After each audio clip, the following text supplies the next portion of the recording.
Chapter 849. The two jokers rolled out of the white light and looked at each other. The feeling of standing on solid ground shocked the dead man. He raised his hands and touched his face. "I think I'm alive," he asked the Atom Man uncertainly. The Atom Man had never seen the dead man's original appearance. He looked at the guy with thick eyebrows and big eyes for a long time. "I think so," he said hesitantly. "You two jokers, go to the back and chat." Seeing that they still wanted to chat, Thea waved her hand and threw them to the back of the team. "Can't you see that we're still fighting monsters? Since you're alive, why don't you join the team? Why are you standing in front of the boss?" After the annoying guy left, she finally saw Black Death Monarch's miserable state. She was happy and excited. Black Death Monarch's vitality was greatly damaged this time. Even if he cross-dressed, he wouldn't be able to catch up to her. Haha, after the tug-of-war competition, Thea brought out her goddess-like appearance and let out a bell-like laughter. Looking at the scythe blade and a small section of the scythe in her hand, which contained a lot of Black Death Monarch's knowledge, she wanted to howl at the sky. Although this thing couldn't be used as a weapon, it could still be used for research. This was definitely a win. Thea let the heroines go back to rest. They couldn't help much in the following battle. The lantern beasts also returned to the energy source. Other than Thea, the other three hosts were exhausted: Diana, Fiora, and Kara. Among the three, Diana was the strongest, but the ion shark she possessed was also the oldest lantern beast. It had been fed by the Green Lantern Corps for hundreds of millions of years. The energy it contained was beyond imagination. Other than the goddess of valor like Diana, most people couldn't accept such a large amount of energy without using cheats. "You've lost. Go back to your world. The living don't welcome you." Black Death Monarch didn't look good at this time. His hair was dry again, but there were more strands. The spirit of the living couldn't be dispelled so easily. The funniest thing was that he was holding a stick in his hand. The Grim Reaper's appearance that reaped lives with a scythe instantly turned into the image of a sect master in rags holding a dog-beating stick. The Black Death Emperor stared blankly at Thea, or rather at the scythe in her hand. Then he reached out to the black lamp's main energy source, trying to absorb power from it. "Don't you dare." Diana took out her lightning spear and was about to throw it. Thea hurriedly reached out to stop her. "Look carefully. The power he's absorbing is different from his origin." Of course, she knew that the anti-monitor was now in the Black Lantern's main energy source. If they attacked rashly and released the anti-monitor, Earth would be very lively. Since the Black Death Emperor wanted to absorb the anti-supervisor's power to make up for his loss, then let him, purely accumulating energy would instead lower his own realm. The young miss was happy to see this happen. It's the opposite of creation.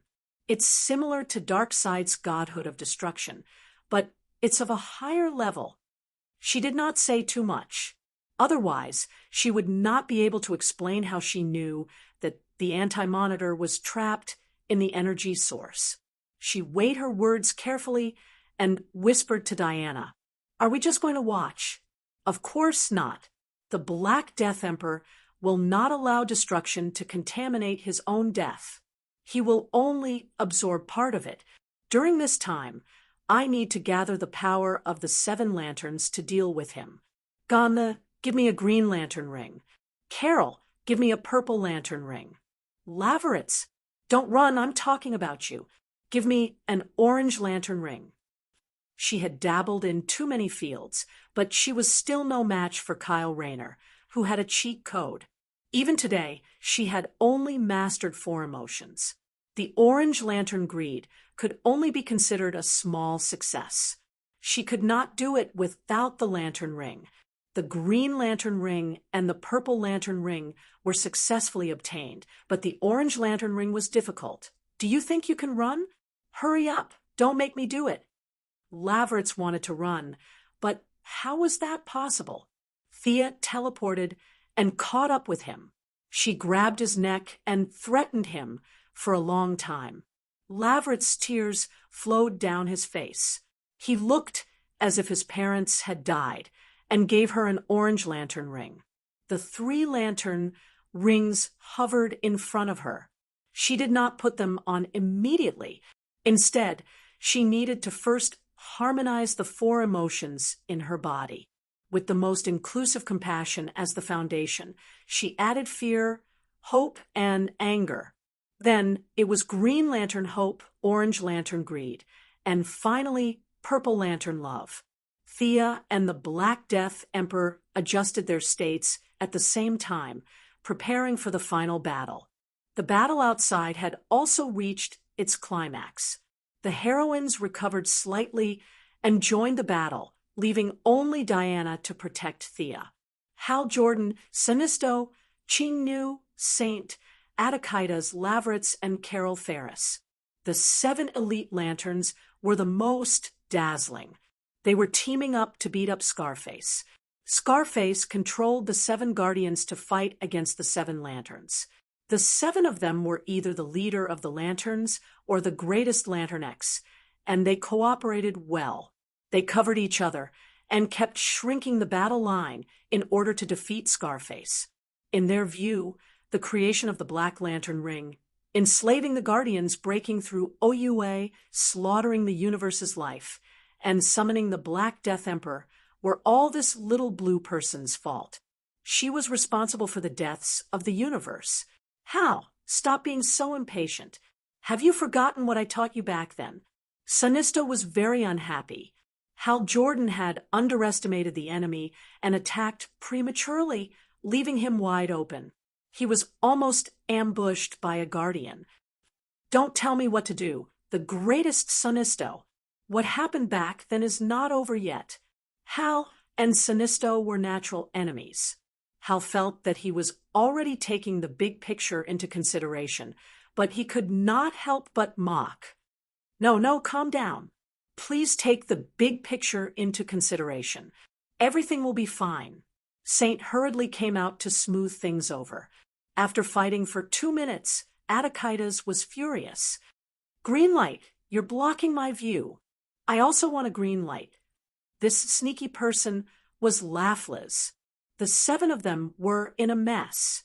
There was Hal Jordan and Sinisto going head-to-head, his emotional entanglement with Carlo Ferris, Attikitas' hatred of the Green Lantern Corps, Ching-Nu, and Saint trying to smooth things over, and occasionally Laughless wanting to steal a few rings.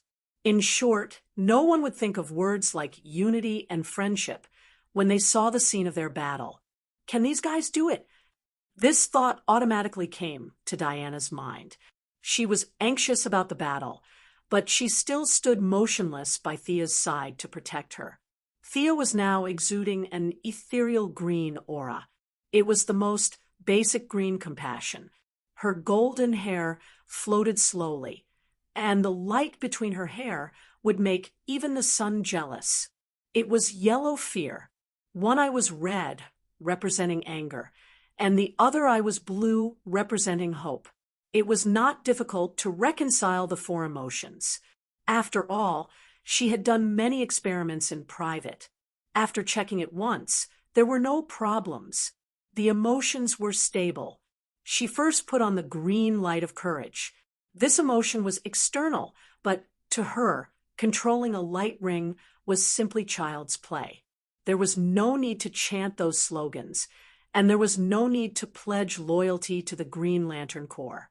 Thea smoothly added an emotion. Chapter 850.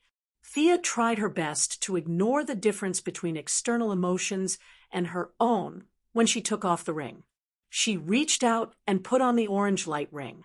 The accumulation of emotions was not an addition but a multiplication. Every additional emotion was a burden on her spiritual power. Fortunately, she had mastered greed. With the help of the orange light ring, she quickly controlled this emotion. It was hard to imagine how Kyle Rayner did it. The young lady was speechless. She was now like playing dominoes. A small mistake could cause her to waste all her effort or even be seriously injured. After a long time, she opened her eyes. The light behind her could no longer be seen. Red, orange, yellow, green, blue. 6 colors mixed together. It was indescribably strange. She still needed the last color. Purple love and red anger were the same. They were at the opposite ends of the emotional spectrum. It could be said that they were very extreme emotions. The Purple Lantern Corps' motto was that love represented everything. If there was love, then one could do anything. If the Purple Lantern fell in love with a criminal who committed murder and arson, then it was completely okay. This was also an expression of love in their eyes. Thea did not like this kind of extreme thinking. Otherwise, she would not have put the purple lantern of love at the end. But as soon as she put on the purple light ring, she felt a huge disharmony. Thea hurriedly adjusted several emotions, trying to get the purple lantern to return to its original position. Unfortunately, the love was very resistant. Is it my own problem? She thought about it and felt that it was not. The light ring was a stupid device. It could be used as soon as she put it on, but it would be useless if she took it off. No matter what, she was still better than those purple lanterns. Even if there was no love at all, Thea felt that she could forcibly control it. Emotional energy was mysterious, but in essence, it was just a kind of energy. But now the purple lantern was completely ignoring her. It was like a rich young master who had prepared 81 brilliant plans and then went to ask a beautiful woman out for a meal. In the end, he found out that she was not there. Thea felt similar. The purple lantern did not give her a chance at all. Her tricks were useless. Is it a problem with the order? She hurriedly adjusted the focus of each lantern. Although she still used pity as the base, she arranged them according to the order of the emotional spectrum.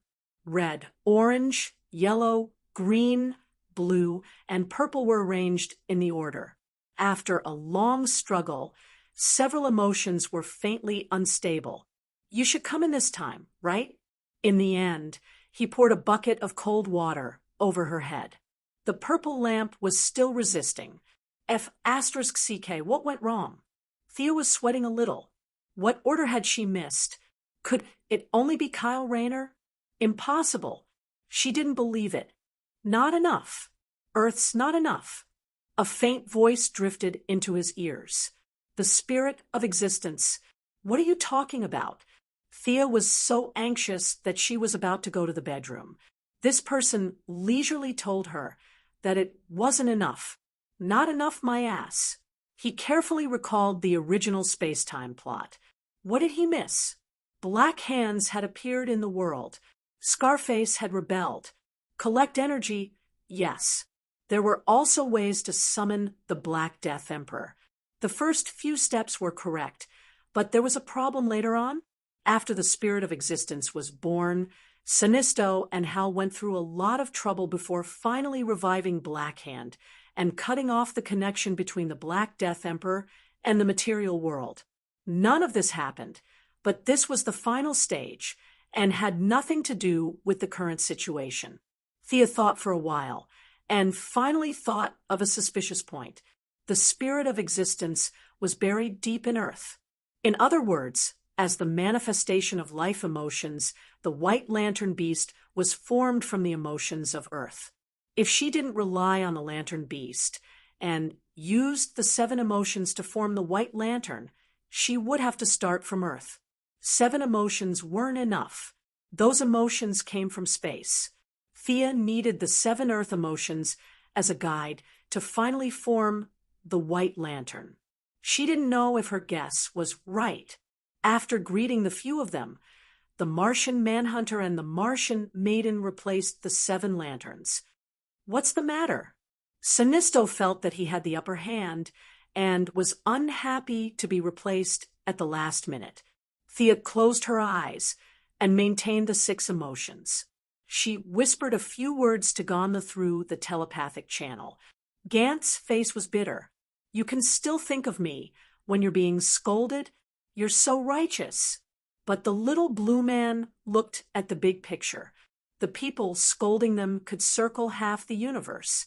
A few more wouldn't matter.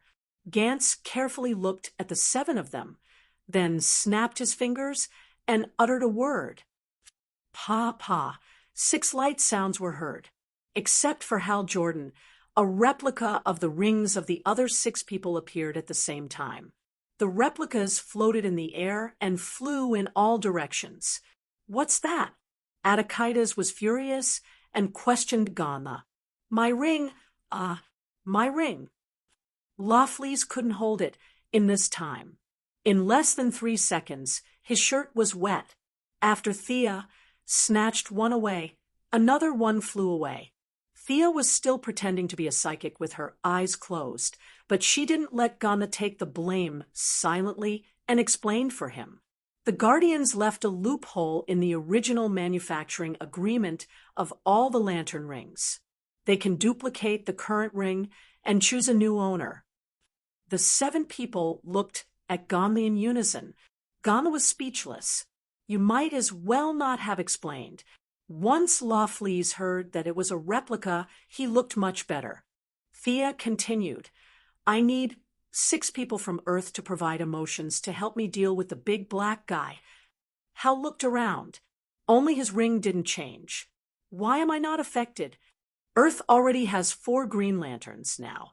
They have enough courage. Thea didn't finish her sentence. Courage was the foundation. This was also the main reason why Kyle Rayner could become a White Lantern so easily. Because the small Earth had 4 Green Lanterns, and there would be 2 more in the future, which equaled to 6.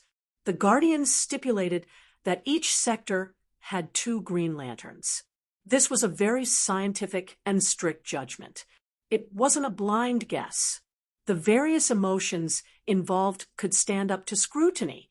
1 or 2 Green Lanterns on a planet were more than enough to provide emotions. Technically, her Yellow Lanterns also had people on Earth. Unfortunately, the Yellow Lanterns had their own abilities. The lantern rings were like superphones to them. The secretary, who wore the Blue Lantern, was a homebody and didn't use her lantern rings often. To be safe, Thea let them go completely. It was just 6 temporary rings. The heroes were all on the battlefield. Purple, blue, and green chose quickly. The Purple Lantern slightly compared between Diana and Kara and finally made a choice. Diana glanced at Thea. Thea nodded at her. Only then did she put on the Purple Lantern ring. Intelligent life has been selected. Diana, Prince of Earth, you have deep love in your heart. Welcome to the Purple Lantern Corps. Intelligent life has been selected. Barry Allen of Earth, you have the ability to instill firm hope in others. Welcome to the Blue Lantern Corps. Intelligent life has been selected. Ray Palmer of Earth, you have an incomparably compassionate heart. Welcome to the Blue Lantern Corps. The Flash and the Atom on the other side also chose to accept. After they accepted, Thea instantly felt that the Purple Lantern of love showed signs of integration. It wasn't easy to get such a result. The 3 relatively positive rings chose their wearers on the spot. The 3 less positive rings took a few minutes to choose their wearers. The Yellow Lantern of Fear still chose the Scarecrow. The Orange Lantern of Greed chose Lex Luthor. This guy was hiding in an underground base. The Orange Lantern didn't expect to drag him out by force. The 2 of them didn't surprise Thea. After all, the original Time Lantern ring also chose them. The Red Lantern's choice surprised everyone, including her. The Red Lantern chose a house cat. Chapter 851. Looking at the short-haired cat lying at his feet, Attikides was a little dazed, but more than that, he was angry. What is the meaning of this? What is the meaning of this? Don't laugh. Do you think I don't know that this is a small animal from your planet? This is so infuriating. The orange and yellow lights came back much earlier than the red lights. Adachitas had been looking forward to the stars and the moon, but he never thought that the red light would give him such a result.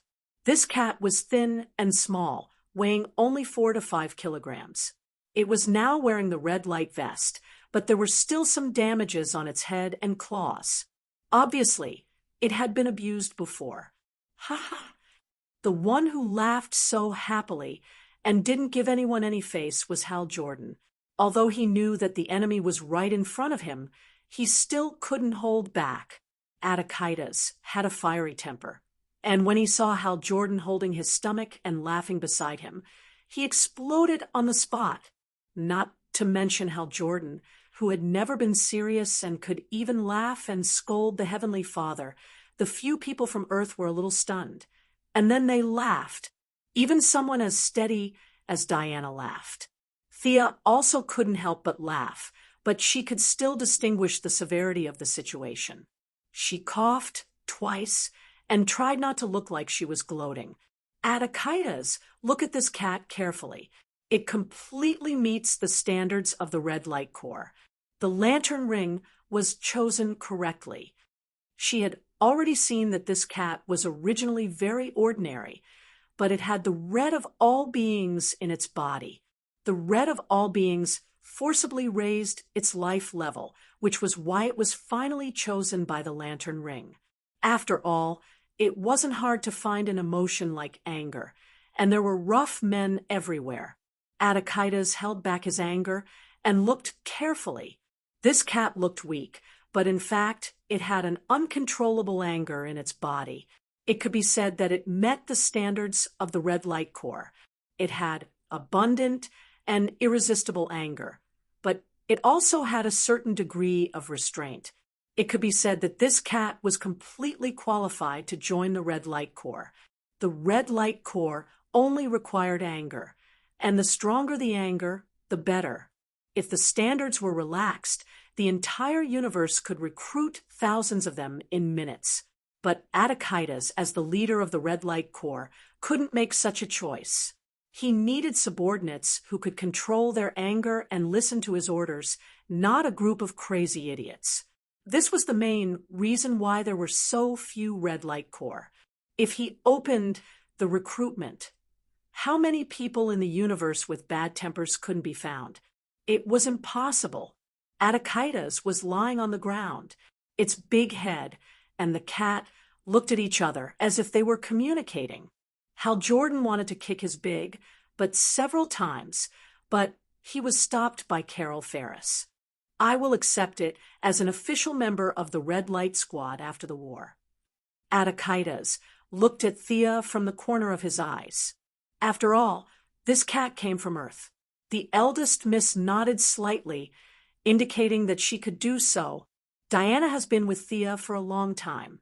Although she has never worn the lantern ring, she has seen too many of them. She knows how to use it after a little thinking. The purple lantern ring was not a lantern beast that had lived for hundreds of millions of years like the ion shark. Its clothes did not change at all. Diana easily mastered this temporary purple lantern ring. On the other side, the Saint Walker was telling Barry about the path of hope. Ching Nu also briefly explained to Adam Man how to use mercy. The scarecrow was quite well behaved. It was familiar with the use of the ring on its own. From time to time, it would conjure a few small birds that danced in the air. The only troublesome thing was the orange lamp. Baldy, don't even think about taking my lamp. Lawfleets held the charging lamp tightly. On the other side, Luther's eyes were shining. He was fighting with Lawfleets for the lamp. Do you know how to build a huge organization, country, or empire? You idiot, that ring is a waste to give it to you. Luther stepped on Lawfleet's face with one foot and pulled Lawfleet's fingers with both hands, trying to grab the authentic orange ring. What's going on? Everyone was surprised. Thea was still trying to communicate with the various colors of light. She could only spare a little of her attention to deal with this matter. She reached out and pointed in Luther's direction, throwing out a psychic shield. He is controlled by the greed in the orange lamp. However, Thea also knew that Luther was indeed difficult to deal with. He wanted too much. It was not unreasonable that the orange lamp chose him. Everyone from Earth, I don't need you to do anything for me. You just need to vent the emotions in the ring. Thea saw that they were ready and directly sent them to fight monsters. They just needed to vent the emotions. The purple lamp of love is the key. I'm stuck on the purple lamp now. Cast it as soon as possible. Thea said to Diana through telepathy. Diana handed the guard job to Kara and rushed out first. The mission was not difficult. As long as the emotions in the ring were used, the mission would be completed. She materialized as countless Amazon warriors, riding war horses and holding spears in their hands. They charged into the Black Lantern like a torrent. The others also made their moves. Among them, the Scarecrow was the most hardworking. He materialized countless birds and flew toward the Black Lanterns. Luther and the cat began to attack their surroundings reluctantly. After regaining his consciousness, Luther's high intelligence finally came into play. Other than Diana, he was the second person to use the orange lamp ring freely. All kinds of high-tech weapons were materialized one by one. Then, he seemed to have discovered the secret of the orange lamp ring's abundant energy. He no longer cared about the consumption of energy. An overwhelming mechanical army emerged from the ring and rushed toward the Black Lanterns like a tide. What Brainiac called Level 9 intelligence, Luther's logical thinking and vast knowledge combined with the orange-colored ring that was filled with an endless amount of energy. Their combination was simply terrifying. Compared to Lafla's one-wave attack style, the orange lamp ring's power was fully unleashed in Luther's hands. Countless orange lights filled the vision. Luther not only knew how to create them, but he could also control the Black Lanterns under his control to perform all kinds of exquisite coordination. For a moment, the millions of Black Lanterns were suppressed by him alone. Sure enough, the orange lamp and Luther were a perfect match. Thea thought to herself. Fortunately, fate had connected the orange lamp and Lafla's. If the orange lamp had chosen Luther as the first orange lamp ring, Black Death Monarch would not have been able to do anything today.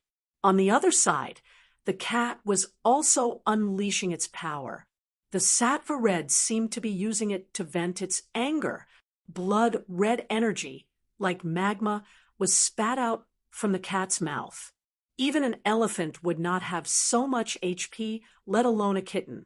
However, the cat did not hesitate at all. The hot red energy kept spitting out and defeated the Black Lanterns. Green Lamp Atomic Warrior Sia did not pay too much attention to it because Miss Secretary was there before. Earth had compassion emotions. It could be said that Green Lamp Courage, Yellow Lamp Fear, and Green Lamp Compassion, these three emotions were already present in the spirit of Earth's existence. She could integrate them smoothly. Chapter 852. Luther controlled all kinds of manifestations to fire wildly, and the greed that belonged to Earth smoothly returned to its place. Diana and the cat followed closely behind. Love and anger had reached a standard at the same time, and the 6 emotions had reached a perfect level. Now, only hope was still a little discordant, and this discordant was hindering her from integrating the power of the purple lamp of love. The spirit of existence transmitted a lot of joy to her. The 7 emotions in her body also showed signs of harmony. Brother Aaron, everything will be fine. The saint explained to Barry Aaron, who was wearing a blue tights. Barry's personality was very similar to the saint's. They were the so-called good people. He was very confused now. He pointed at Luther and the Scarecrow. Do I have to be like them? But I only know how to run. No, Brother Aaron, you are not good at running. The saint still said slowly. Barry was a little dumbfounded. What did he mean? I am not good at running. Are you good at it? You are good at giving people hope. This is your true ability. Barry was very happy. He had always been proud of this. What was strong was not the power of speed, but his perseverance in action. Now, the saint was more and more pleasing to the eye. The two of them were faintly filled with love. Thea, who was far away, was sweating. We are fighting. Don't talk about those empty words. Give us something real. In the telepathic communication, she said, Barry, you don't have to materialize. Run. When you run, you will bring hope to others. Use your heart to feel the people who need help. The emotion of hope will fuel your power of speed. Think about the joy you had when you helped others for the first time. Remember, it was the power of speed that chose you. That was not a coincidence. Barry ran a few steps suspiciously. Soon he found a huge change. He could fly. The air was like the ordinary ground to him. He could run in the air. Many movements that were limited to the ground were now easy to do. He was like Hermes before, able to run freely in the air. Just like Thea said, he felt hope. There were people calling for hope everywhere. He felt that as long as he wanted, he could go to anyone. Hope seemed to have given him wings. Although he wanted to help everyone, he also knew that the situation was tense. He began to cooperate with the green light to eliminate the black light. Barry felt that he had never been this fast before. He was running in an abnormal flow of time. Everything around him had become still. This also allowed him to see the strength of the people on the battlefield. The Black Death Emperor and Thea were completely unaffected. One of them was absorbing the black lamp's energy, while the other was gathering the seven-colored light. Both of them had serious expressions on their faces as they prepared their ultimate moves. Diana, Scarface, and the seven nameless guardians were almost unaffected. Diana even gave him a strange look. Superman and the Martian hunter were greatly affected, but they could still move. They looked like they were in slow motion as they attacked the enemies around them. Excluding a few extreme speed users and Black Lamp Reverse Lightning who was hiding in the distance, the rest of the ordinary people had all entered a state of stillness. Don't go, he's dangerous. Thea quickly stopped Barry when she saw him trying to ambush Black Death King. Time is not absolute. Don't take the risk. Normal forces won't be able to defeat him. Let's help the Green Lanterns. Barry saw that Thea was speaking at a normal speed. He could also see that she was trying to prepare her ultimate move. He thought about it and ran back to attack the black light. In a world where time was relatively still, he was like a hard-working bee, constantly correcting the attack position of the Green Lanterns. He had to ensure that their green light would hit the black light ring. After that, he would fire a blue light. He kept running, correcting, shooting, and running. In everyone's eyes, he was working with the Green Lanterns to kill more than 2,000 black lights in an instant. Everyone unconsciously had a thought in their mind. We can win. There's hope. A weak but tenacious light lit up in everyone's heart. The hope in their hearts was transmitted to the spirit of existence, and it was fed back to Thea. They had finally reached this step. The hope emotions were completely compatible and automatically moved out of position, allowing the purple lamp of love to be placed on Thea's finger. The four emotions in her body, the purple ring on her left hand, the green ring on her right hand, and the orange ring on her right, the seven colors of light, began the final reconciliation. Stop her. Thea was so arrogant that the Black Death King was not blind. He hurriedly ordered his subordinates to attack. Now, it was a race of time. Whoever completed the absorption first would win. Scarface was already fighting with all her might. Unfortunately, she could only use 20 to 30% of the combat power of the other little blue men. She was still beaten by Superman and the Martian Manhunter. Black Hand, who had been holding the bones of his family and smiling foolishly, suddenly woke up. As the first black light, he finally showed his ferocious fangs. Countless black lines emerged from the black light ring on his right hand. Those were sutures, specially made silk threads used on corpses. Countless black threads rushed toward Sia in a dense swarm. Diana came back in time. She was too lazy to use any instantiation. She took out the Vulcan sword and slashed at the black lines. On the other side, Hal Jordan and others were also attacking Black Hand. Unfortunately, the means that could make a normal black light go offline did not work on Black Hand. He was not a puppet. He had his own consciousness and thoughts. Even if 100 lights hit him, he would be fine. Black Hand's sutures trapped several Black Lanterns and superheroes. This kind of thread looked ordinary, but it was actually very tough. There were some barbs on the thread that were as thin as a cow's hair. After binding the body, the life force would be constantly depleted. Hal Jordan was entangled for less than 3 seconds. His face began to turn abnormally dark. Diana cut a few threads. Seeing that Hal was about to die, she hurriedly threw out a gem. The gem contained the firestorm that Thea had sealed. The black lines were restrained for a moment, but in less than 10 seconds, they came back again. Burn with fire.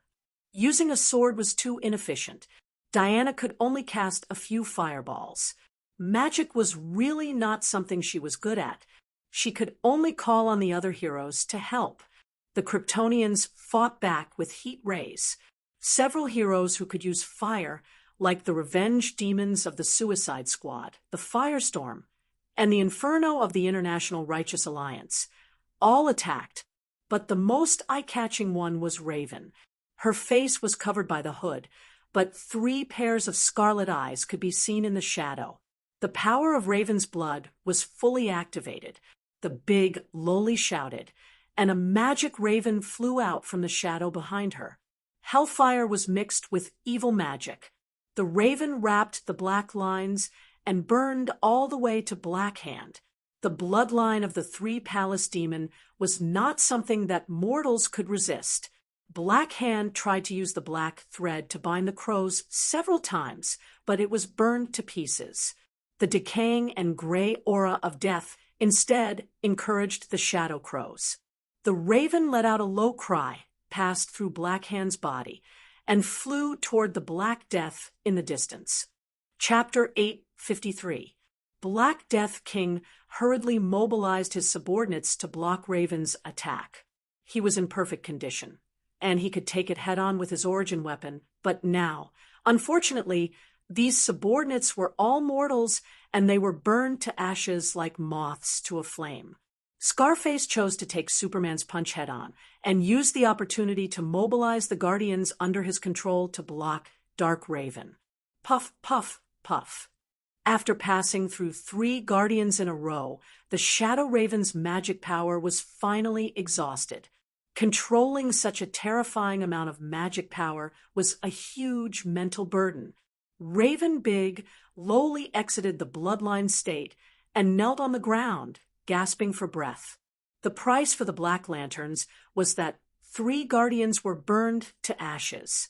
3 of his kind with eternal lifespan were burned to death, and they had lost their emotions.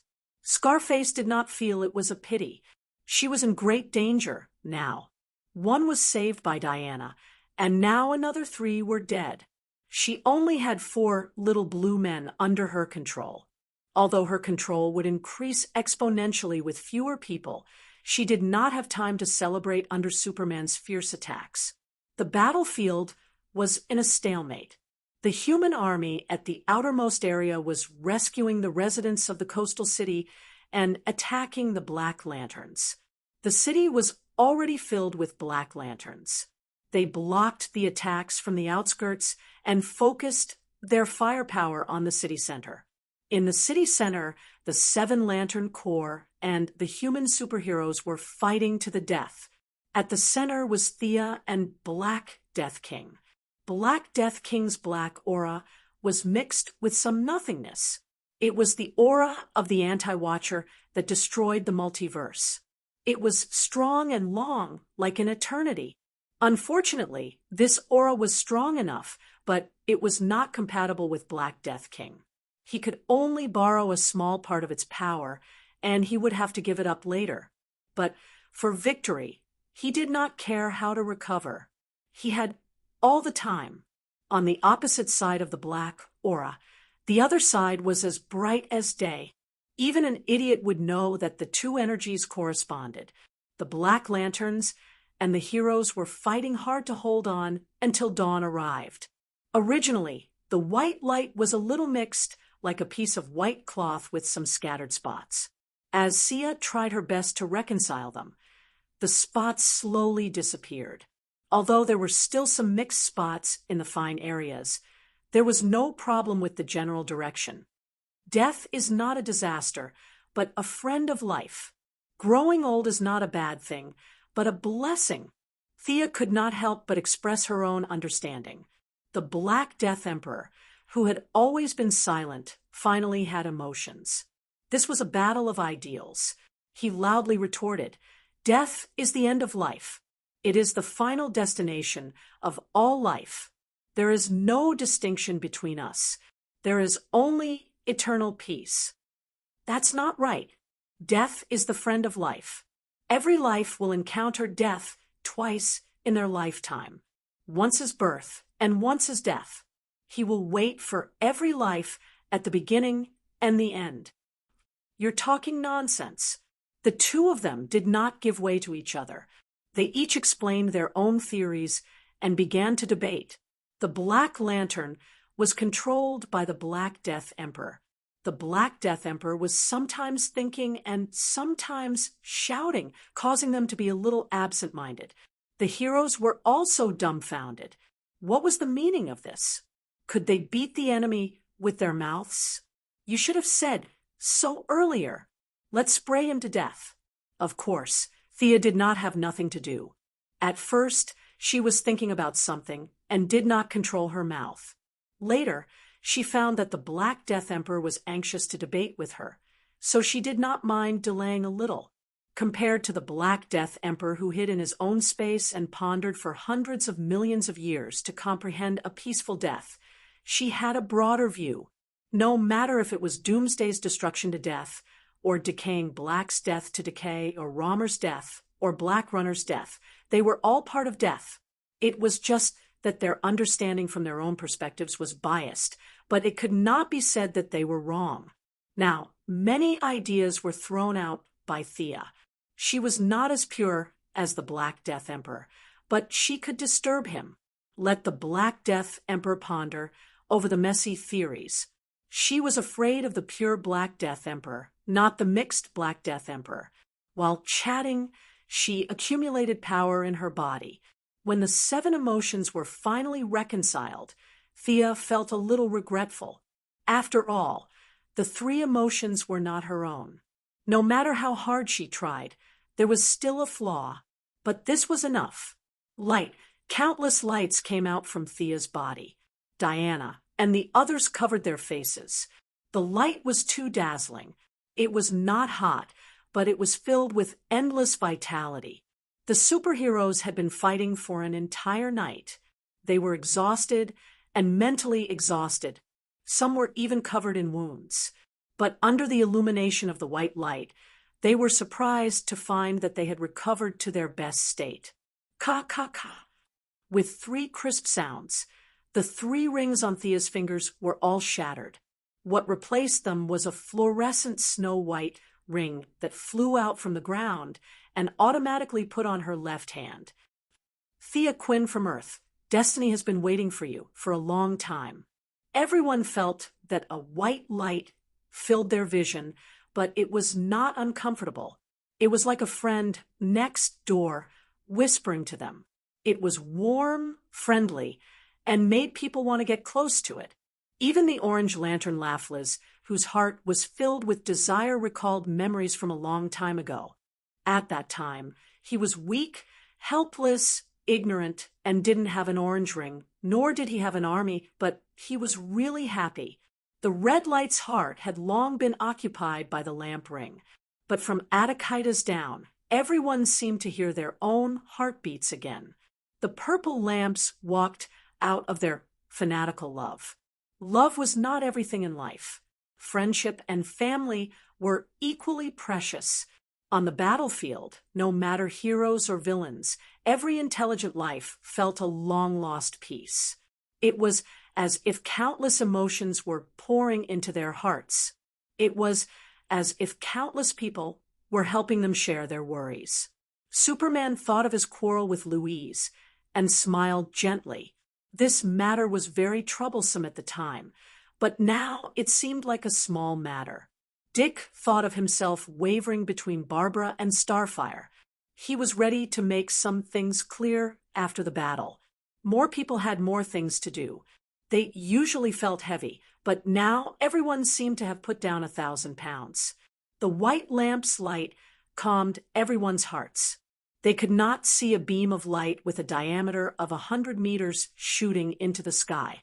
It was as if a hole had been punched in the night sky. Countless fragments of light pierced through the clouds and returned, scattering the light on the ground again. After their vision returned to normal, they automatically looked at Thea. White boots, white gloves, a white shawl jacket, and a gauze skirt. She did not wear a mask. The symbol on her chest was similar to the black lamp, but the concept was completely opposite. The black lamp was an inverted triangle with 5 fingers extending outwards. The white lamp also had an inverted triangle, but there was a vertical line among its 5 fingers, as if it was trying to retract something. She came out of the light a few seconds later. Her previous outfit was really unsightly.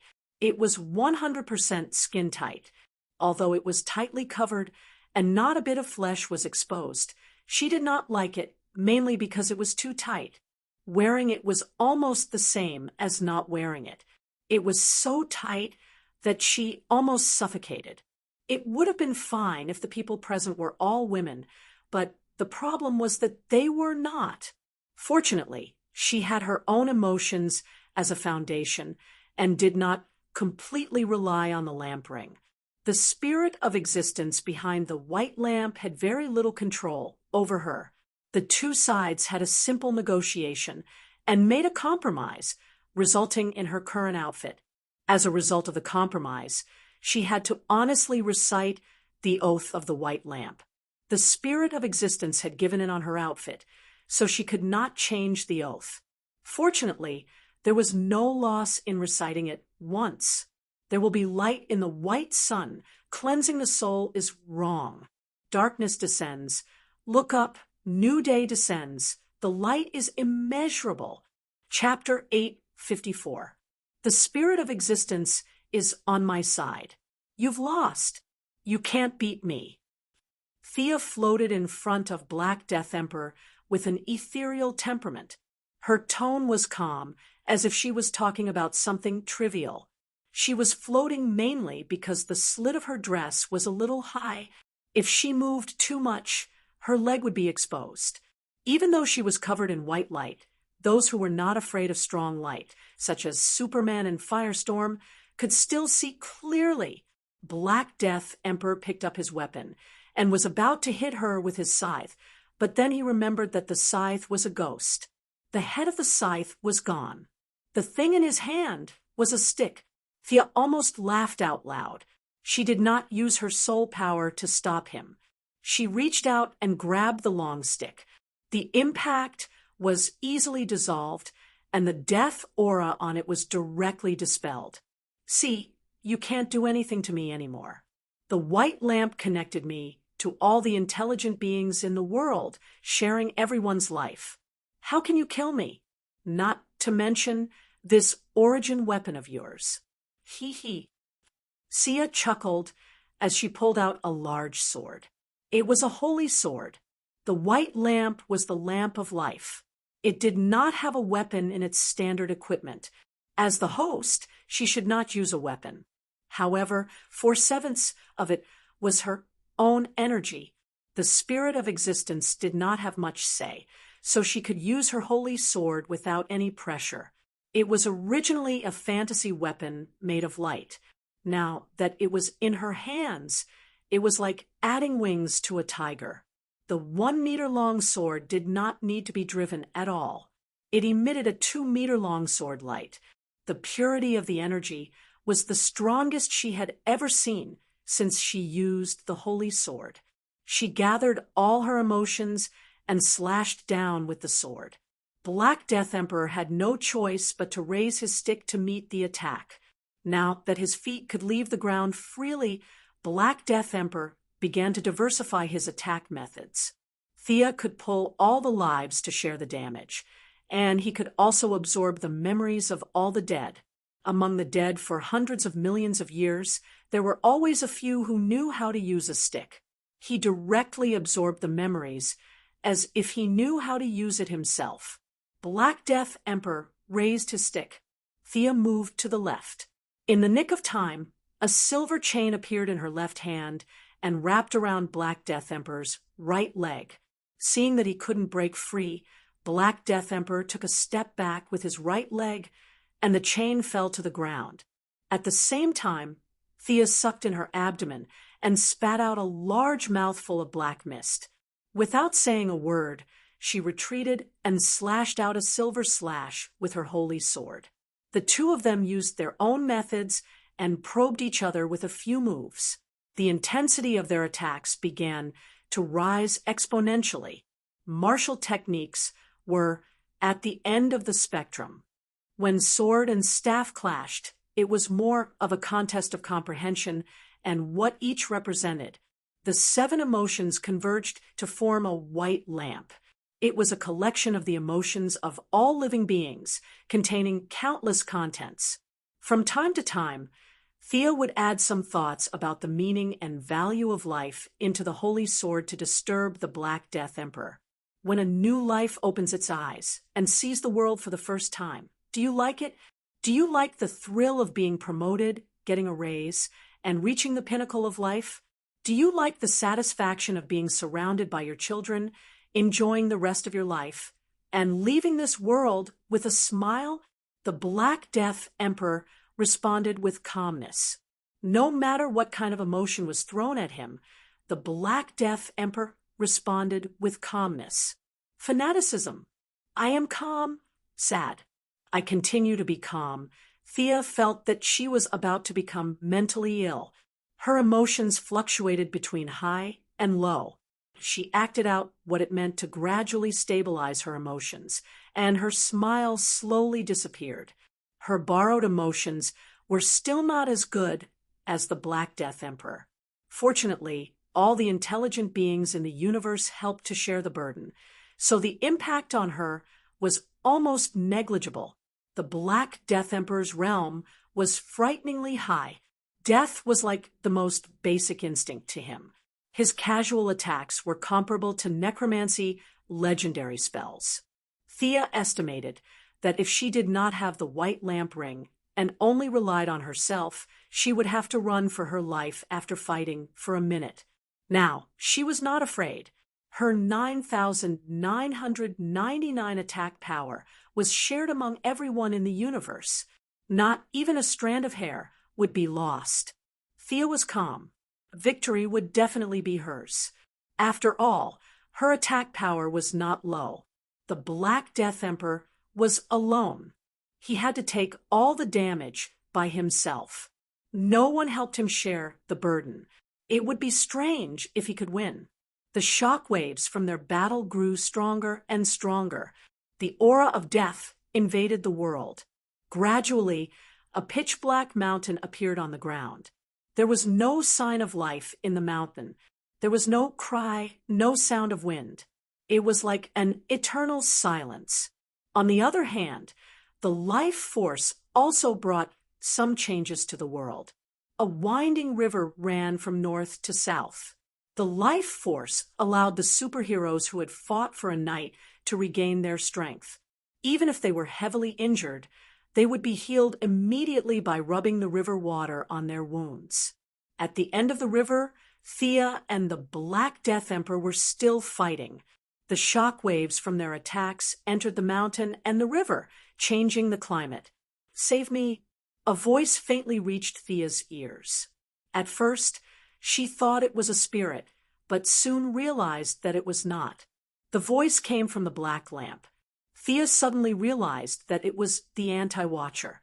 Thea had nothing better to do than to save him. She would leave the Anti-Watcher to Darkside. Uncle Da had been eyeing his anti-life equation for a long time. Although she would not save him, she still took a look. Perhaps he wanted Thea to save him. But the Anti-Watcher allowed her to look at him without holding back. "This guy is dead." Looking at the lifeless body of the Anti-Watcher, with only a little bit of consciousness remaining in his body, this was Thea's first thought. It was not too surprising that the Black Death Emperor killed the Anti-Watcher. No matter how powerful the Anti-Watcher was, he was still alive, without anyone to share the burden, and without any attributes that countered the Anti-Watcher. No matter how long his health bar was, it was useless. If he could not be killed in a day, he could be killed in a year. However, the Anti-Watcher's strength was also one of the best in the multiverse. Even the Black Death Emperor did not have a good time fighting back. This was also why Thea felt that the Black Death Emperor was much weaker than she thought. She dealt with the Black Death Emperor while looking at the Anti-Watcher openly. This was a rare opportunity, so she had to take a good look. "Save me. Your energy can definitely save me." The Anti-Watcher was still pretending to be pitiful. As long as he could be revived, he would destroy a universe to recover his strength. He felt that the universe under his feet was not bad. Thea knew what he was thinking. Now that the large amount of life force covered her new god characteristics, and the Anti-Watcher was too weak, he could not see her level. Thea began to try to get information out of him. "Who are you? Where did you come from? Where are you going?" She asked a lot of questions. At the same time, she kept observing the Anti-Watcher. The Anti-Watcher was already dead, and he did not set up any concealment measures. It was clear at a glance. Thea pursed her lips more and more. This guy had directly risen from an ordinary person. If she was not wrong, this cheat was the anti-life equation, the source of the antimatter universe.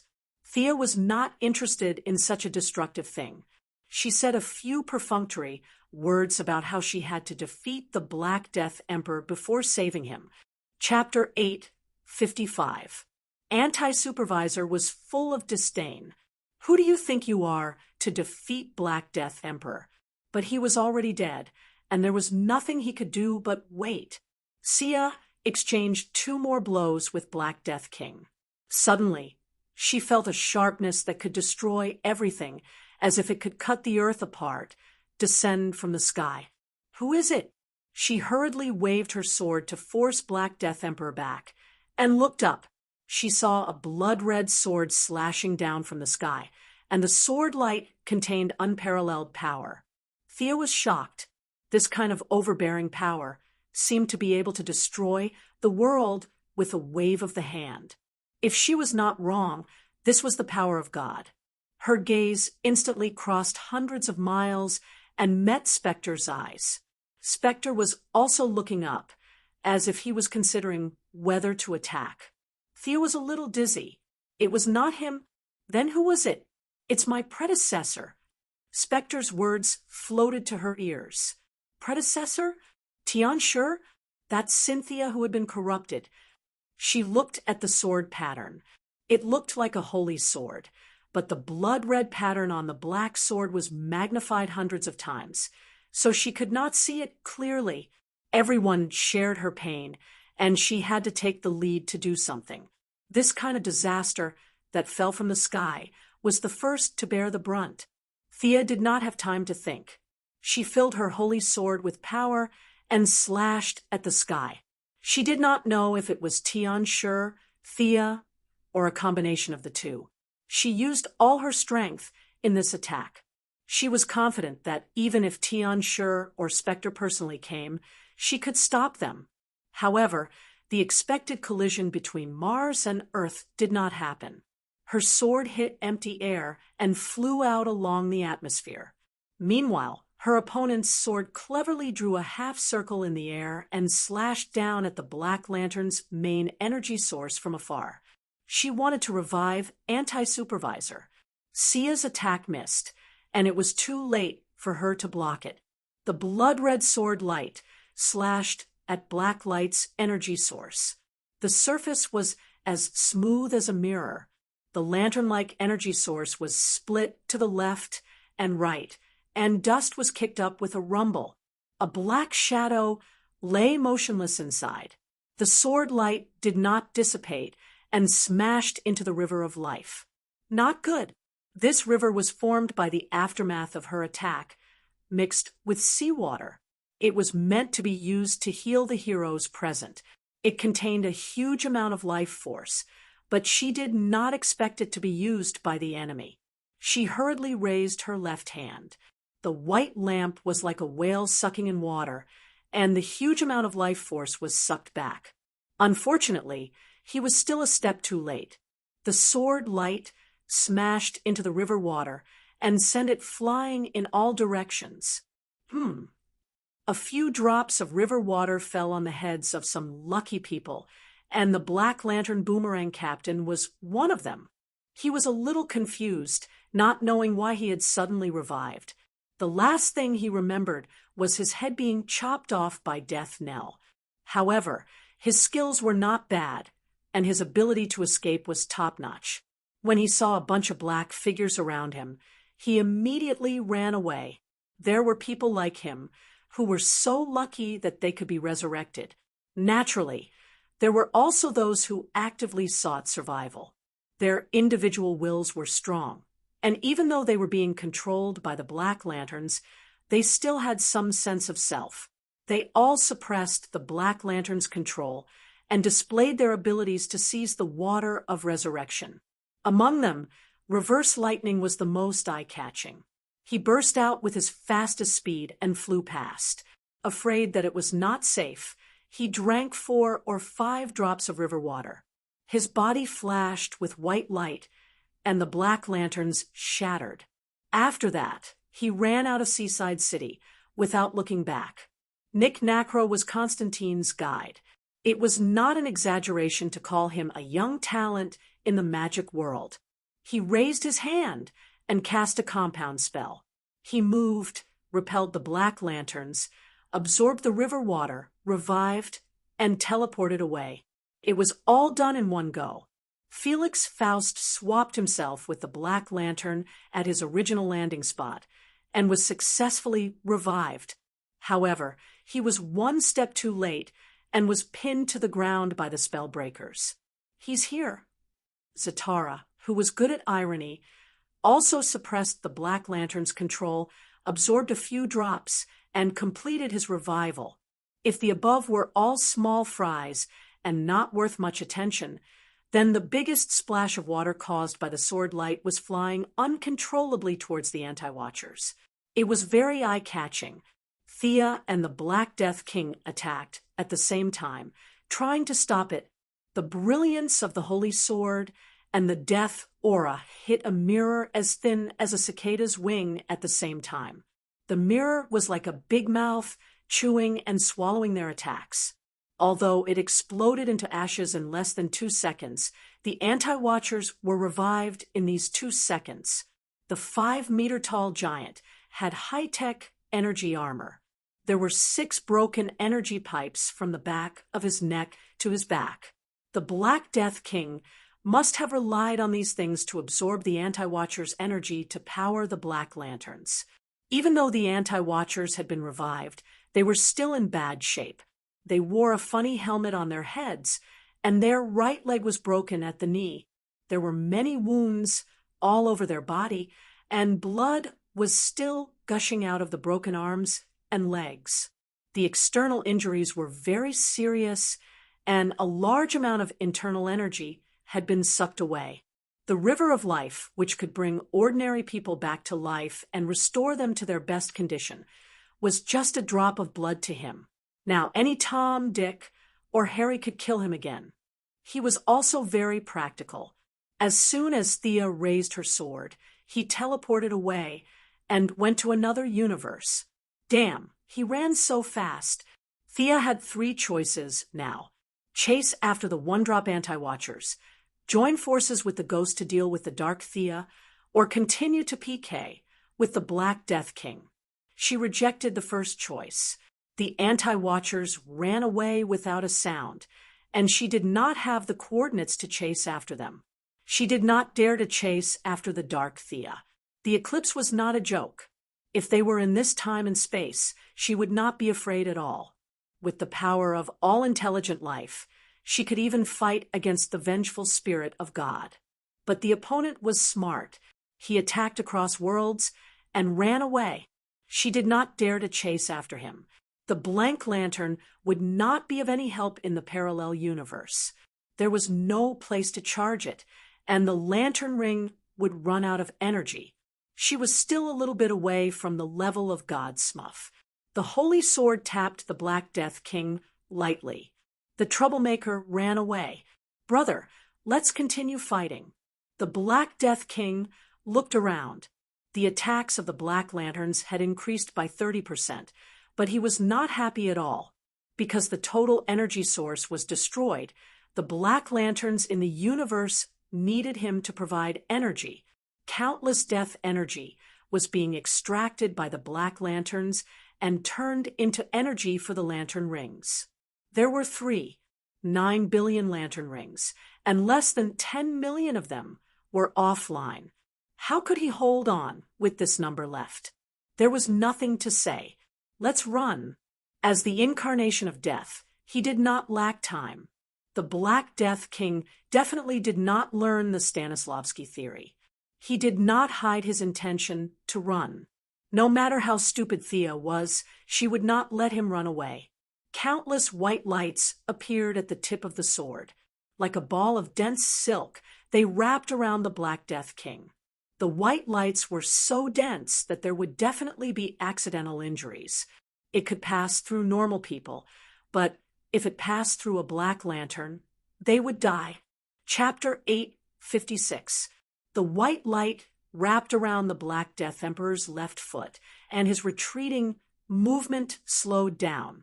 Thea took the opportunity to fill her sword with emotion and slashed at the back of his heart.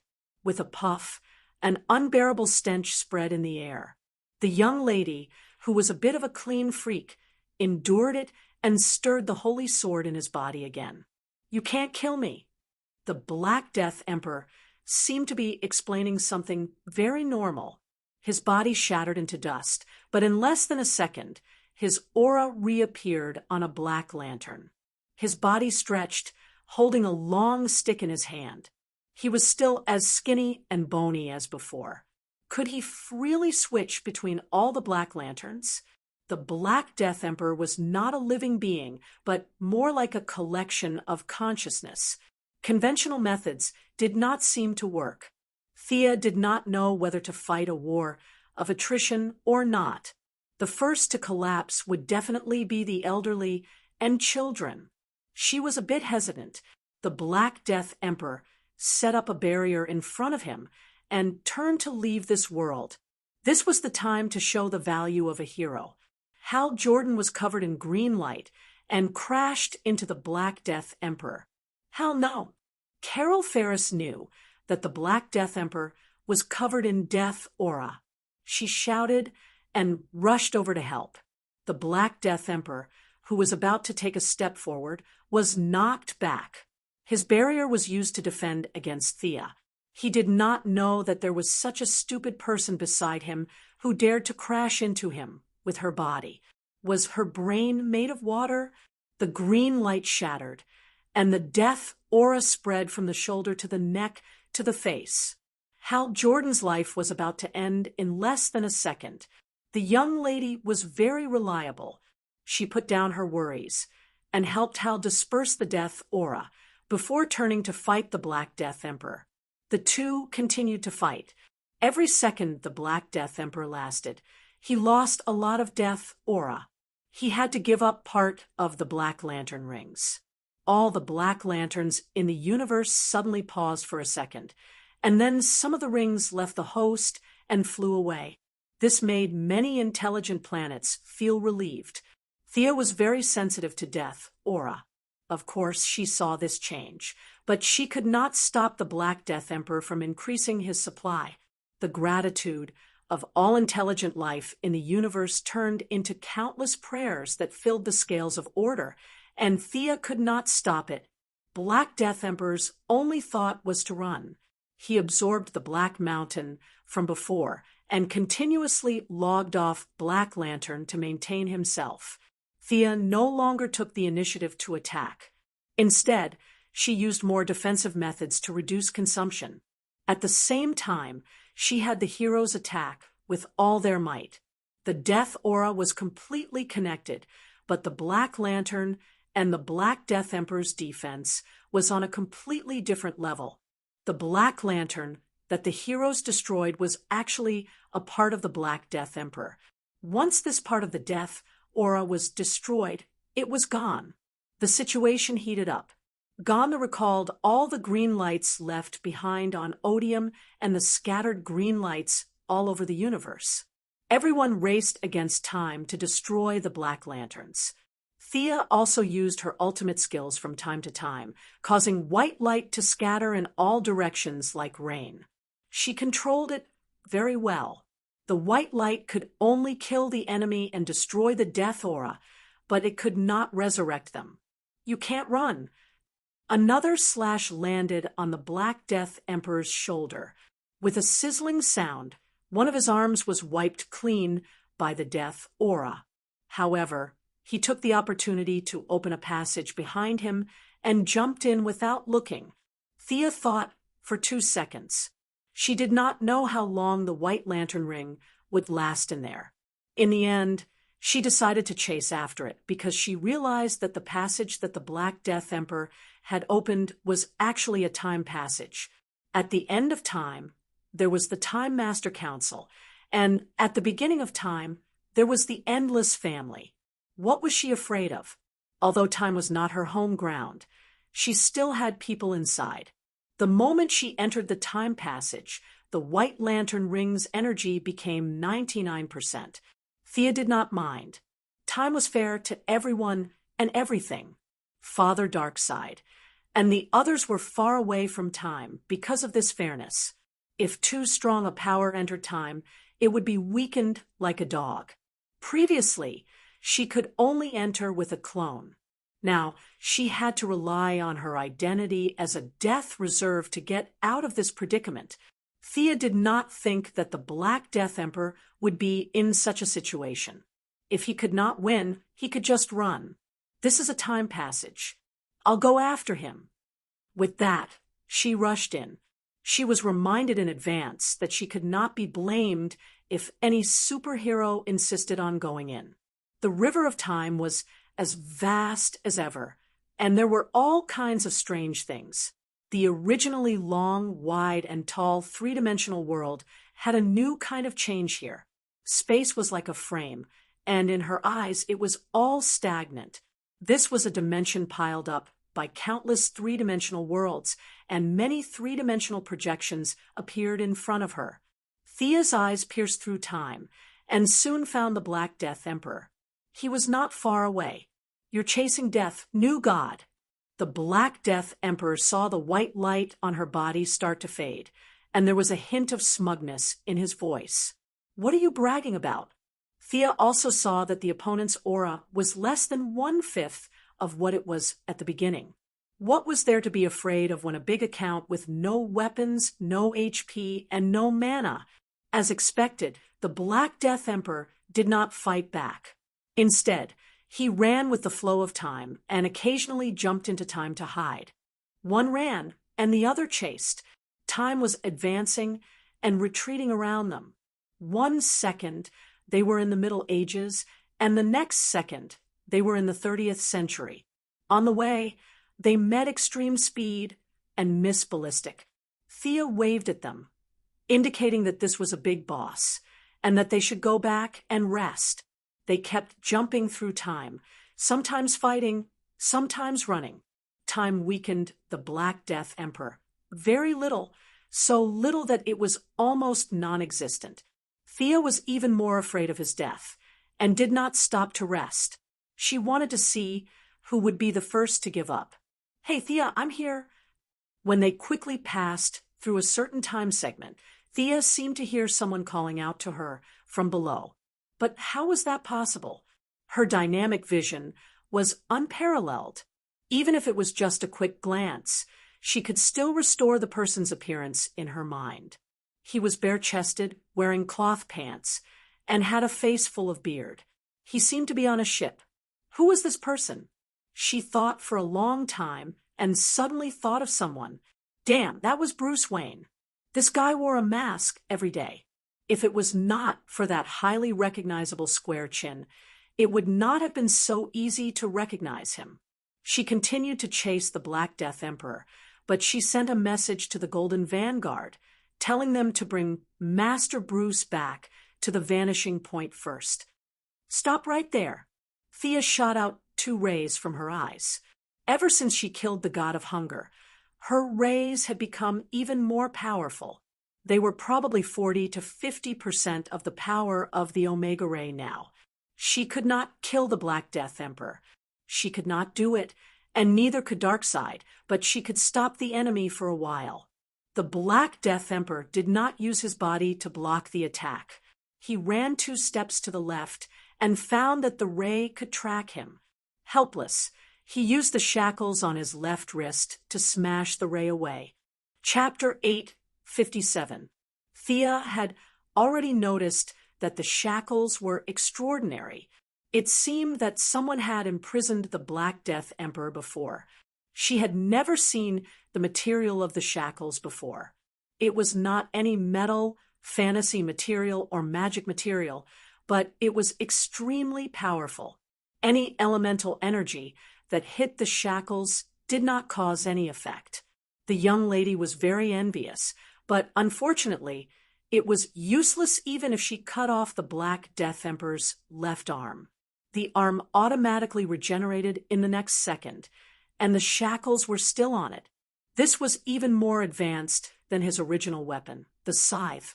After knocking away the tracking beam, the Black Death Emperor did not even have time to celebrate before he heard a loud boom. A giant beam of light from outside the time directly hit the Black Death Emperor. The beam of light was filled with a violent and destructive aura, as if a universe was roaring. The time it passed by was shattered, and all kinds of colorful fragments scattered into the long river of time. Antimatter cannon? Thea did not have time to think about the trouble that would follow. She jumped back 2 timelines.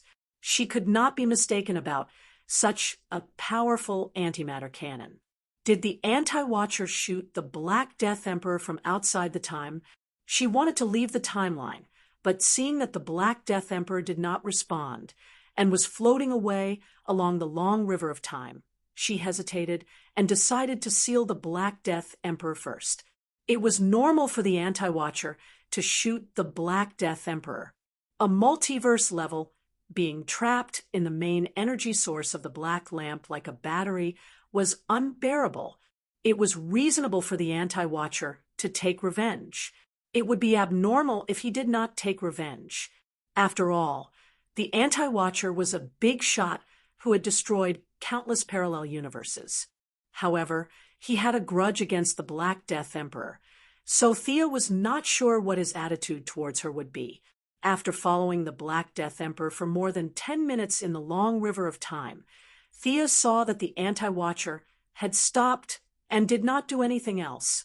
Only then did she let down her guard. Was it because the guy was too heavily injured? He fainted after a single shot. That was the only explanation she could come up with. Many years later, she found out how much the anti-supervisor hated the Black Death Emperor. He did not care that he was almost out of health and forced himself to cross time and space to fire a shot at the Black Death Emperor. After that, the cannon exploded and the anti-supervisor fainted.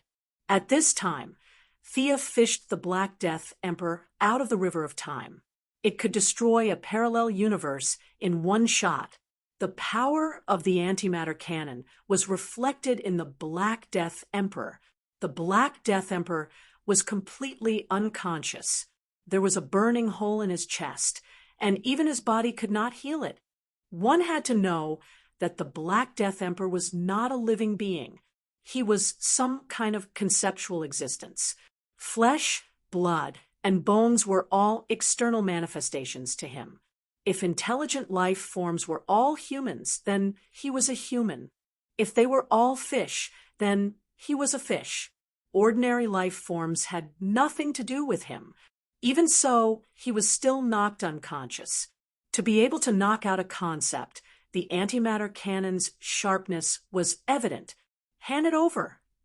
Thea didn't say anything. She seized the rod from the Black Death Emperor's hand and put it on the head of the scythe. She didn't know if it would work.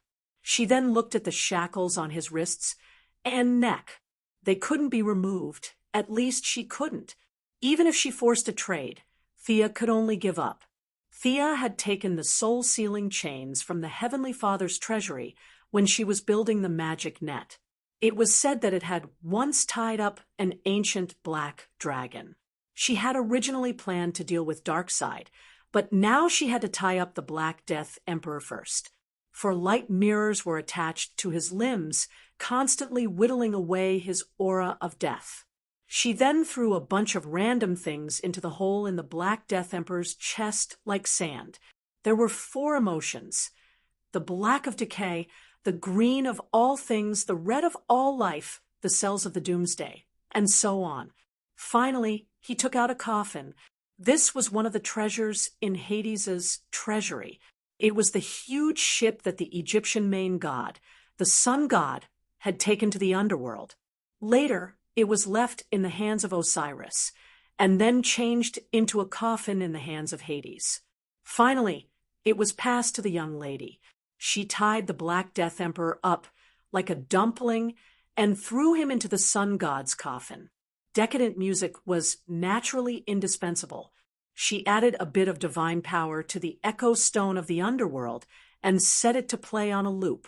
It could last for 3,000 years. She took out Eagleman's hammer and Apollo's arrow. After a series of smashes, Thea nailed the coffin tightly. Only then did she heave a sigh of relief.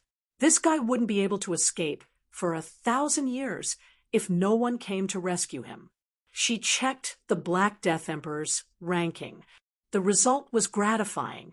This guy had fallen to 210, and with the corrosion of the antimatter energy and the various things she added, his ranking continued to drop. It was only a matter of time before he and Uncle Da fell to the 300th rank. After sealing it, where to put the coffin became a problem.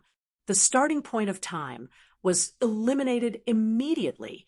She couldn't let the Black Death Emperor know about the Endless family. The disappearing point of time was also not suitable for a bunch of weaklings. Even the entire timeline wasn't suitable.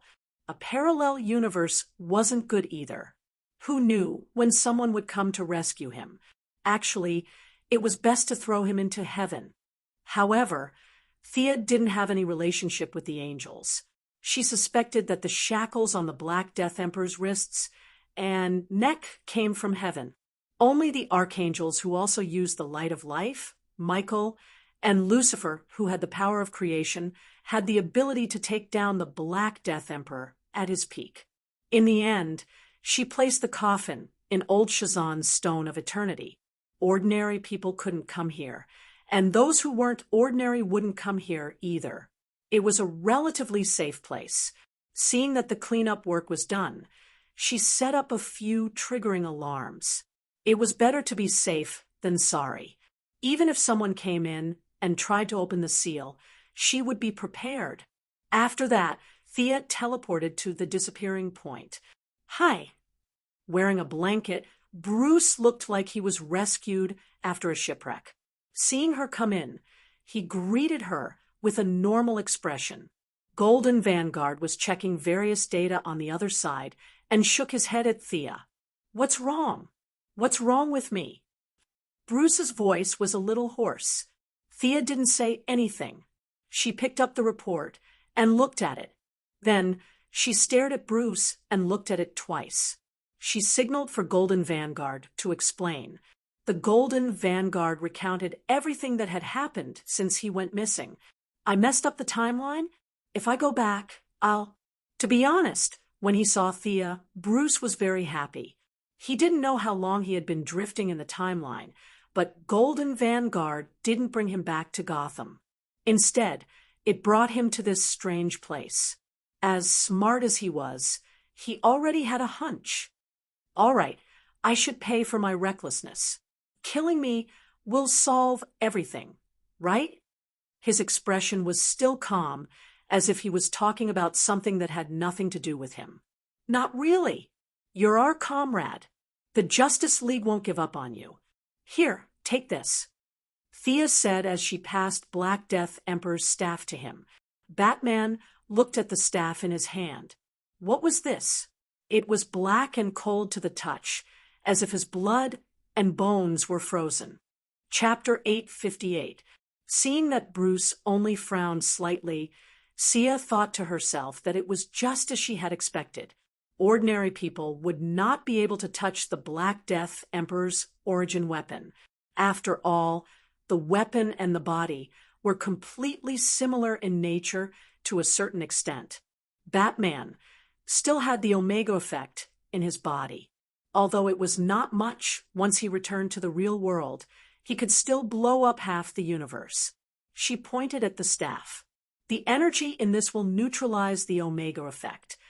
Originally, Thea wanted to use her own divine power to cleanse the death aura. Now that there was a strong labor force, it saved her a lot of trouble. I just have to hold it like this. Bruce felt that she was hiding some information. At least, she did not tell him everything. If you want to be faster, you can swing it like a staff. The faster your stamina is depleted, the faster the Omega effect will dissipate. Hearing that it was so simple, Bruce put aside his doubts and was happy. At least he did not have to die. As a martial arts master, Bruce knew 127 types of martial arts. If he could teach Nightwing the short staff, he naturally knew the long staff as well. He did not swing the staff like an idiot. Instead, he started to practice Wulong Bagua staff, Yiksha staff, and Antiochus Knight staff techniques. Batman knew a lot of things. Thea had nothing to do, so she suppressed her strength and sparred with him twice. Finally, after half a day, just as Bruce was getting excited, a gust of death aura exploded. It flowed along his palm and arm and rushed towards his heart. Let go. Thea snatched the long staff away. At the same time, she used the white light to disperse the death aura. She checked again. Okay, the Omega effect has been eliminated. Your body is back to normal. After dealing with the big problem, it was time to go back. Bruce knew that this Golden Vanguard was an older version. It was slightly different from the one he knew. He also heard about the chaos in Gotham, the battle for the cloak, and the Night of Darkness. He wanted to go back to help. Thea thought for a while. You can only go back to my point in time. It's impossible to go back to when you disappeared, because that timeline has been solidified. Who solidified it? Bruce didn't quite understand. By me, because I've experienced all those things before. If your power doesn't surpass mine, you won't be able to change those things. At any rate, it's very complicated. Thea almost fainted at the end. Knowing that he couldn't stop these things from happening, Bruce still felt a little down. Thea gave him an example. Look at the Golden Vanguard. He can only appear in my timeline for 3 seconds at most before he's squeezed out. This is because there's another Golden Vanguard in my timeline. If you want to go back to the time before the incident, you'll also face the same problem. Although there won't be two Bruce, I've experienced those things. For you, it's already happened and can't be changed. Even if there's no road ahead, the road I've walked is the road. No one can change it. Thea bragged a little. Even she felt that she was great. Bruce looked at her carefully for a long time. He didn't understand, but felt that she was awesome. The Omega effect was dispelled. Thea brought Bruce back to Gotham. The night of darkness was over. All the black lights were switched off and the sun rose again. However, it would take a long time to calm the chaos. Seeing that Bruce had returned, the old butler, Fu, was so excited that he almost jumped up. Sia hurriedly comforted the old man, hoping that nothing bad would happen to him. Even if he was revived by the white lamp, he would still have to pay the price. The old butler thanked her profusely. Not long after a night of fighting, Dick, Grayson, Damien, and Catwoman all ran out. Bruce hugged one, then another. Thea saw that there was nothing for her to do and politely left. As for who would be Batman in the future, they could discuss it among themselves. As soon as he entered the house, he saw Oliver sitting on the sofa. Diana was chatting with him while holding a cup of coffee. After briefly talking about the follow-up of Black Death Emperor, they got to the point. Can that white light still be used? Oliver asked anxiously. Diana also listened attentively. I know what you mean. Old Robert, right? I also want to revive him. But unfortunately, it's not that easy. The revived person's life is not complete. This kind of revival is more like a loan. You borrow life force from the origin of life to revive yourself. After that, you have to work like a horse to repay the debt. Oliver felt that he didn't quite understand. That's it. It didn't seem like there was much of a burden between the lines. Diana understood. What Sia means is that the resurrected people will do a lot of things according to their will, whether right or wrong, at least against their will. The origin of life doesn't have our view of good and evil. It only wants things that are beneficial to it. That's right. The origin of life you're talking about has a weird name. It has a name. It's called the spirit of existence. It can order the revived person to do anything. Thea added, life and death are relative. These powers shouldn't be abused, especially for us. If our loved ones are revived, what will the other superheroes think? Will their loved ones be revived too? Superman's adoptive father, Barry's mother, Neptune's father, and Hal's father. Will they all be revived? What about ordinary people's loved ones? The room fell into silence. You're right. I was too naive. Oliver looked depressed. After sending Oliver away, Thea changed into her home clothes and lay in Diana's arms, enjoying a rare moment of peace, gently stroking her golden hair. Diana felt that she had something to say, but she didn't know where to start. Thea was very sensitive. She looked up slightly. Something to say? Is it about the revival? No, I just feel that you seem to have gone too deep into those dark positions of the gods. This seems like... The Valkyrie hesitated. She was very careful with her words. Thea smiled. Like I said in the battle, death isn't bad luck or a curse. It's a blessing. Everything will welcome death. Even the gods, and the world will die one day. Death is life's friend. That's my philosophy. Live with a smile and die with a smile. Perhaps that's what I can bring to this world. Diana frowned slightly. The conversation had gone off track from the start. But Black Death Emperor wants to destroy us. Although I don't know how he's going to do it, but before she could finish, Thea sat up abruptly. She looked stunned. You don't know what Black Death Emperor wants to do? You don't know? Diana didn't know anything. She fought the whole night in a daze. Thea was also dumbfounded. She thought that everyone knew, but no one knew. Black Death Emperor lost unjustly. Actually, you should have felt it. Our Earth is the center of the universe. It was first born from a ray of light. When this ray of light came into contact with a physical body, It gave birth to the spirit of existence. Oh, right. When we fought for the scythe, Black Death Emperor didn't move because he wanted to pull out the spirit of existence. Chapter 8:59. Diana hugged the pillow as if she was listening to a story and signaled for her to continue. This being's spirit is connected to all life. Without a host, it's very weak. If the Black Death Emperor kills it, then all life will die, including us. That's his plan. That's what he planned. And that's what he did. Thea finally realized the problem. In this space-time, because of her interference, no one saw the being's spirit. A few with good eyesight might have seen the white light under the Black Death Emperor's feet. What was that? No idea. A bunch of people fought for an entire night without knowing the cause or the result. The only people who really understood were her and the Black Death Emperor. Even Scarface and the others didn't know how the Black Death Emperor was going to destroy life. Diana's clear eyes widened. Is there such a huge meaning in us fighting over the scythe? Of course, what did you think? I thought you saw how powerful the scythe was, so Sia blushed. Not to mention at that time, she was thinking the same thing now, but she couldn't admit it. She pretended to be angry. How dare you accuse me?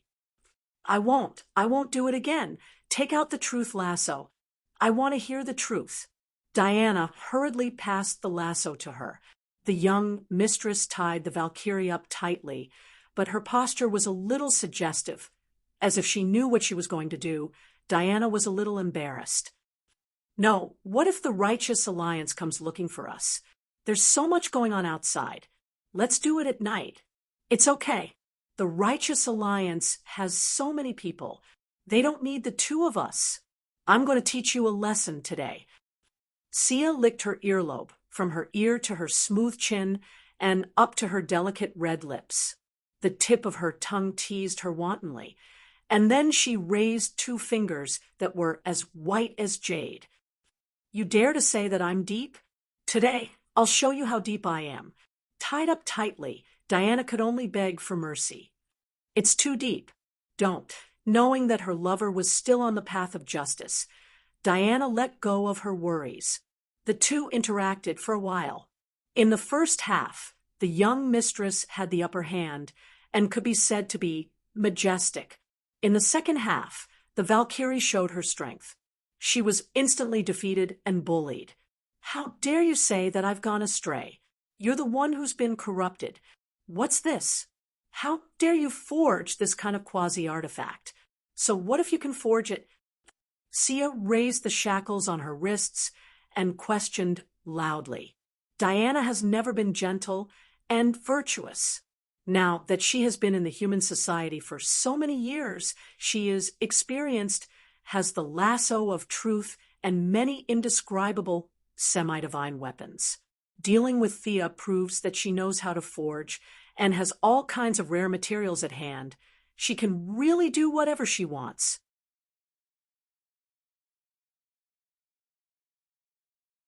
Guy Gardner returned to the main planet to train soldiers. Jon Stewart went to Sector 1313 to be stationed on planet Zonshur. What about Hal Jordan? Thea asked, somewhat puzzled. The Flash and Green Arrow, who had a good relationship with Hal, also looked over.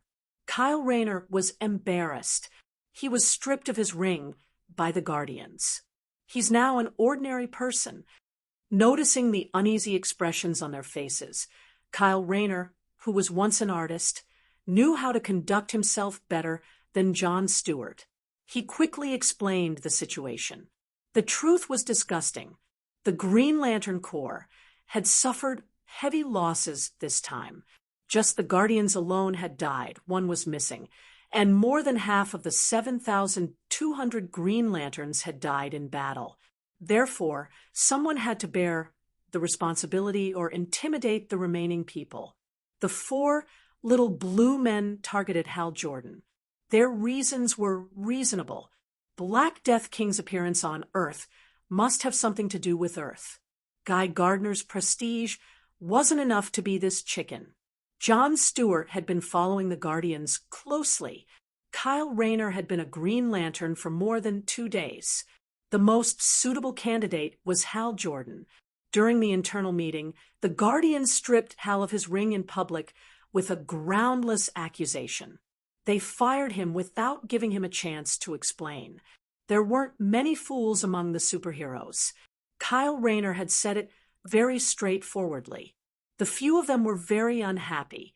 Although they were unhappy, the heroes couldn't interfere with the internal affairs of the Green Lantern Corps. As for comforting Hal Jordan, the few of them felt that it was unnecessary. This guy had nerves as thick as steel. He might be having a one-night stand somewhere right now. Chapter 860. We'll have to trouble you with Central City's seal. The people from Earth 2 have already retreated, the Flash said. Theo agreed, without hesitation. Superman held back and asked, "Can that white light revive the dead?" He was not the only one. The Flash and the Sea King looked over as well. They all had deceased relatives. Thea could only repeat what she had said to Oliver. On a practical level, there were many hidden dangers. On a moral level, one's ability should not be abused. This could not even be opened. Once it was opened, the world would be in chaos. Besides, the white light isn't completely under my control. Forcefully controlling it will lead to more bad consequences. Thea said honestly. The white light was useful when used passively, but it was too difficult to take the initiative. I understand. You're right. The dead should die. Their mission is over. We shouldn't revive them. Superman made a statement at the end. It was both for everyone and for himself. But what about those who have been revived? What about them? Do they still have their nature? Do we need to monitor them first? The Sea King suddenly thought of a question. Who has been revived? Thea was busy talking. She had been fighting the Black Death Emperor all this while. Apart from counter-surveillance, she only knew that Felix Faust had been captured by the Spellbreakers after his revival. She only knew this because her subordinates had reported it to her. She did not pay much attention to the rest. Click, click. The screen lit up with pictures. Although Batman had just returned to the team, he had clearly done a lot of homework. He did not show any signs of unfamiliarity and was still working as the team's brain. Even though she had a good relationship with Nightwing, Thea still felt that Bruce was 100 times better than him. Captain Boomerang, Nick Nacro, Felix Faust, Giovanni Zatara, Defying Lightning, Boston Brand, and these 2 winged extraterrestrials. Thea looked at the Eagle Knight and Eagle Girl on the screen. Her gaze was a little dazed. Were these 2 also on the battlefield? Did they fly over from the main planet of Purple Lantern? She really did not see them. They're not aliens. This man is Khufu, the Khufu from the Egyptian pyramid. This woman is the priestess of that time, Chayara. They died on an extraterrestrial planet, but they were Earthlings through and through. In addition, Boston Brand is different from them.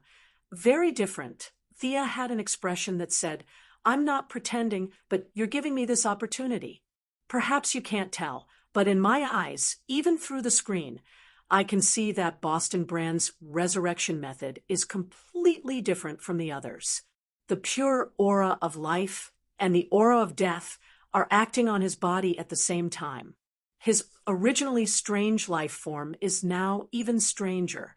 Those people were resurrected by absorbing the aftermath of the White Lamp's attack.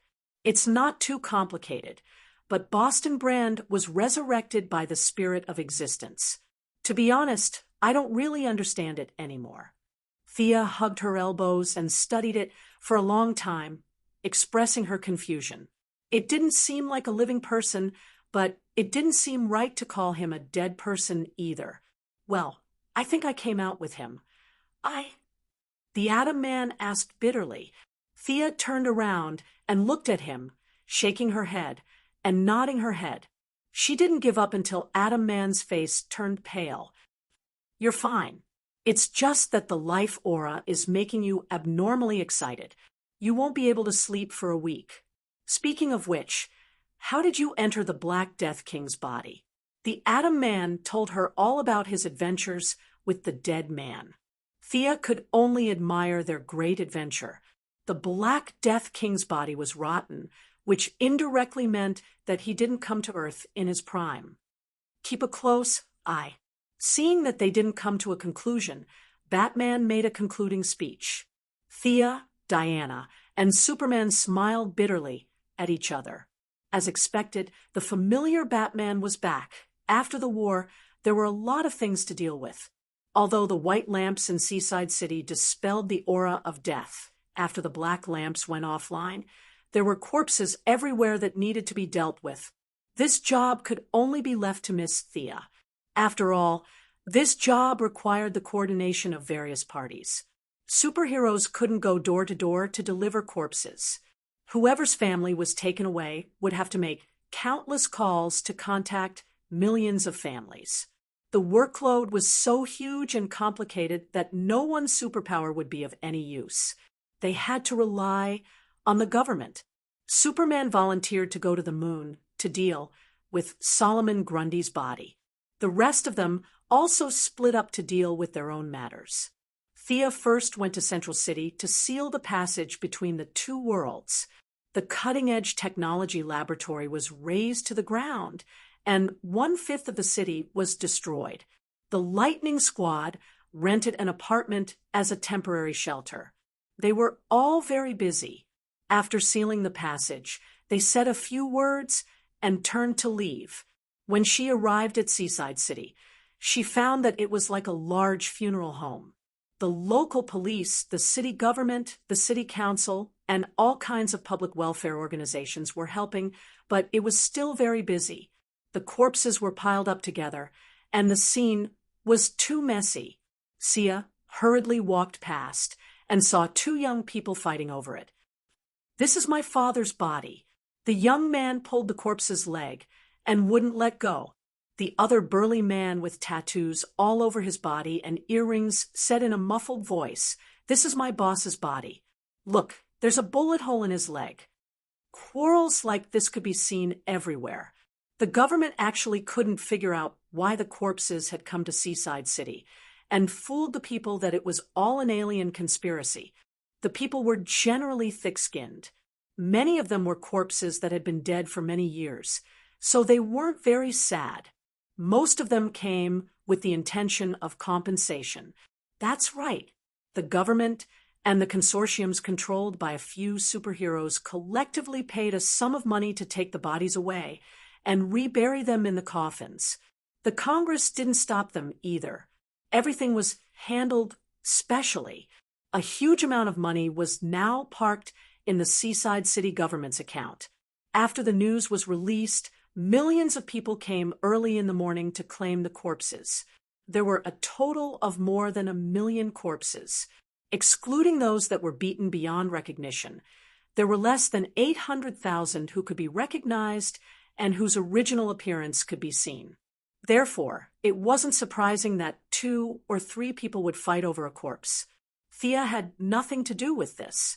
She couldn't wear a white lamp and cast a great resurrection spell on the spot to resurrect all the dead and send them back to their homes. That wasn't realistic at all. The government personnel were all old foxes. They could completely distinguish between the real and the fake. She came to Seaside City mainly to deal with the Seven Lantern Corps. The Black Hand was a hot potato. Thea had no interest in this Black Lantern ring that could only be worn after death. She handed it over to the Green Lantern Corps to choose a place to lock up. Green Lantern, Yellow Lantern, and Purple Lantern left in batches. The Saint let a few of his underlings return to Odium while he stayed behind.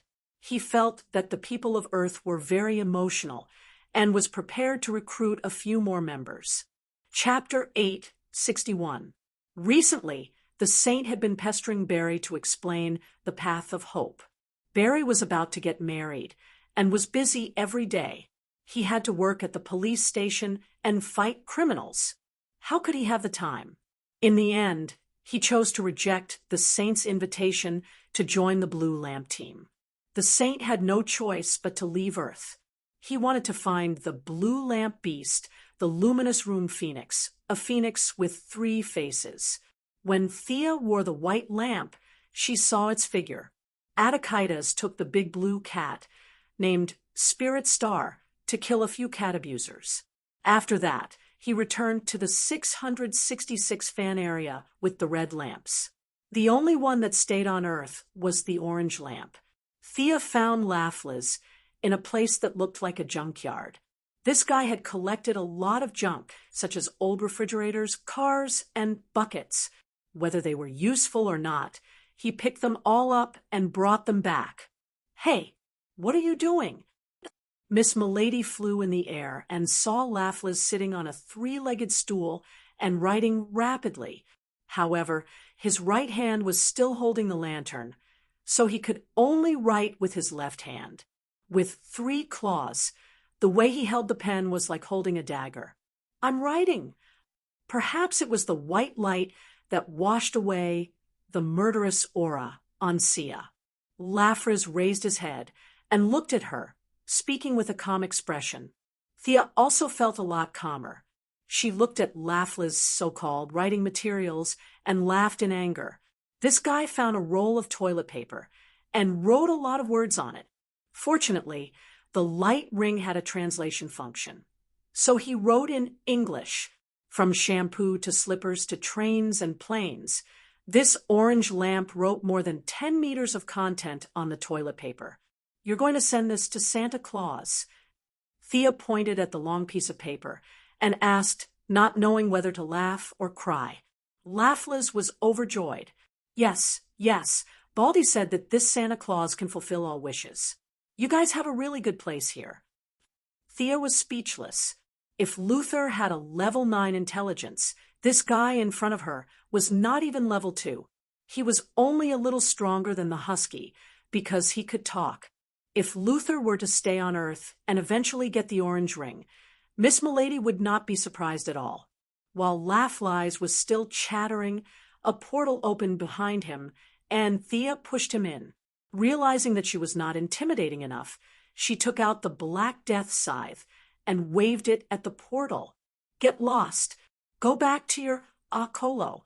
If you dare come to Earth again, I'll chop you into pieces." After dealing with the chores, he finally had time to organize his thoughts. He put away his scythe. The Black Death Emperor could use it as a reference, but he couldn't imitate it. Those who learned from him would live, while those who imitated him would die. This was because their paths were completely different. Just like what she said before she wore the white lantern, death was life's friend. The two did not repel each other. Instead, they should be closely related. Peeking at death from life was the path she had chosen. At this moment, on the other side of the earth, Cairo, Egypt, the light of civilization had long since left. Now, there was only a group of ordinary people who were running around for basic necessities of life. The country had no foundation. Externally, the roads were narrow, and there was a lot of garbage piled up in the street corners. Everyone was numb to life. But today, their leisure life seemed to be a little more interesting. A man and a woman were walking on the street, dressed strangely. Nowadays, young people wearing short-sleeved shirts and jeans could be seen everywhere on the streets of Cairo. The woman could wear a veil and any kind of clothing. Even so, the man and woman's dressing was still very eye-catching. The man looked like he had just come out of a bathhouse.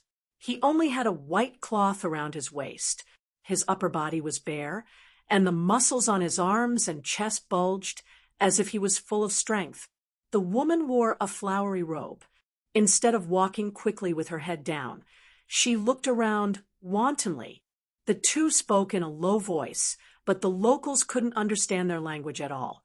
The young people might be watching from afar, but some of the more traditional old people couldn't accept the woman's unorthodox behavior at all. An old woman, short and stout, wearing a black robe that covered her feet. Behind the veil was a rigid and serious old face. She scolded the two loudly and kept poking the woman with her finger. The muscular man's eyes were as sharp as a knife. He grabbed the old woman's collar and lifted her up. The young woman whispered a few words to him. The man looked around and saw that everyone avoided his gaze. Only then did he pull the woman away. "Chayara, this is no longer our world. At least, it's not the world that I know." The woman was silent. These two were naturally the first-generation Hawkman and Hawkgirl, who were resurrected by the river water formed by the white light. At this time, they were still using their original names, Prince Khufu and Priest Chayara. The two's consciousness was very chaotic during the Black Light period. The purple crystal of love, 1,000 years, Horus divine power, and the end metal made their will far stronger than ordinary people. Otherwise, they wouldn't have flown back to Earth with the Black Light ring after being shattered by Thea. They were lucky enough to be resurrected by the white light. However, Earth had changed too much. Ancient Egypt had already entered the history books. The two didn't speak the same language. At first, they flew in the sky without wearing any clothes. When they saw an ordinary person, they wanted to take him as a servant. After that, they were beaten up by the police with all kinds of guns. Only then did they become obedient. Without the end metal hammer, their strength was limited. After leaving Earth for 4,500 years, they returned again. The two carefully explored the world. Everything was new to them. Their curiosity was more than their fear. Wait, Khufu suddenly reached out and stopped Chayara. He looked at the shadow behind him. A tall man in a cape walked out slowly. "Why are you following us?" Khufu's intelligence could only be said to be average. However, after thousands of years of continuous influence of the end metal, both his brain and body had been strengthened. He stuttered and asked in Arabic mixed with some English. These two languages were spoken by people in Egypt. In his opinion, these were the mainstream languages of the current world. Batman, who volunteered to monitor them, was slightly stunned. However, he also knew Arabic. It was always good to be able to communicate. Previously, Thea said that the two were not aliens. Instead, they were natives of Earth. They were people from 4,000 years ago. Now, he just wanted to verify it. Batman wasn't too surprised. In this day and age, there were aliens and goddesses. Adding two more ancient people wouldn't be a big deal. After leaving a warning that he would monitor them and not do anything wrong, Batman prepared to retreat. "Hey, wait, did you see our hammer? I think it's on Earth," Khufu said and gestured. Such a long and wide thing, Batman was such a sneaky person. Why would he return the target's weapon to them? The two of them didn't have names on their foreheads. What if they were bad guys? Chapter 862. Batman comforted the two ancient people very pretentiously, saying that he would look for it and return it to them when he found it. After that, he left Egypt in the Bat Fighter under the two people's gratitude. The two simple ancient people felt that Batman was a good person. They did not know each other, but he was so enthusiastic about helping them. They told him all about the characteristics of the hammer. Realizing that the hammer was extraordinary, the world's #1 detective, Batman, began to analyze all kinds of details. Following the clue of the purple crystal, he found the purple lamp Carol Ferris. After that, he did not need to do much to know that the hammer was in the hands of the young lady. When she received Batman's call, Thea was cleaning up the trash left behind by Lawfleets. Just like Bodhisattva was afraid of the cause, mortals were afraid of the effect. The more powerful she was now, the more cowardly she became. Based on her personality in the past, she could just open a portal and throw this messy trash mountain to another planet. However, she did not dare to do so now. What if it caused an ecological disaster?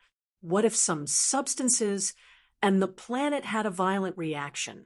The destruction of a planet would also affect her. White Lamp was very picky. In order to prevent all kinds of accidents, she could only find a company under her to deal with these things. When she heard Batman ask for the hammer, she did not insist that she did not have it. According to fantasy, Eagle Hero and Eagle Girl were people who had great karma for this world. Do they want it or do you want it? Thea thought about it before speaking. Batman had a criminal record. It was not impossible to return it to Eagle Hero and Eagle Girl, but giving it to Batman would require some consideration. This thing is not magical equipment, is it? No, it's pure metal. It won't explode and affect the timeline, right? No, it's pure metal. The spaceships that landed on Earth before were all like this. Thea was silent after saying that. Batman was just short of saying, "Hurry up and throw it to me so that I can study it. Bruce, you can research it, but remember to return it to them. They are not bad people. They might be superheroes in the future." After that, Thea sensed Batman's location and opened a portal. She threw the Hawkgirl's hammer, which had lost all of its spiritual chi after smashing the Black Death Emperor, to him. As for the Hawkman's hammer, it was gone. After thinking for a while, she threw the Horus's bracer over. It was useless to her, but it would be of great help to the Hawkman. Under her repeated pleas, Batman promised that as long as they didn't do anything bad, he would return the money to them as soon as possible. Thea had reservations about this. Batman was similar to her. Most likely, it will also be a hollow hammer, right? Thea was very confident in Batman's black technology, and metal was not a problem for him. On the home planet of the razor-sharp insectoids, deep within the planet's core, there was a spacious prison cell. Kerrigan had taken it out to entertain the nameless guardian who was here as a guest. Huge chains hung him in the air, and a few insectoids were injecting hallucinogens through their tentacles.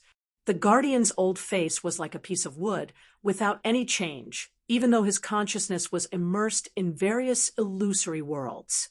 How is it? Thea had been busy for 2 days before she remembered that there was still a captive here.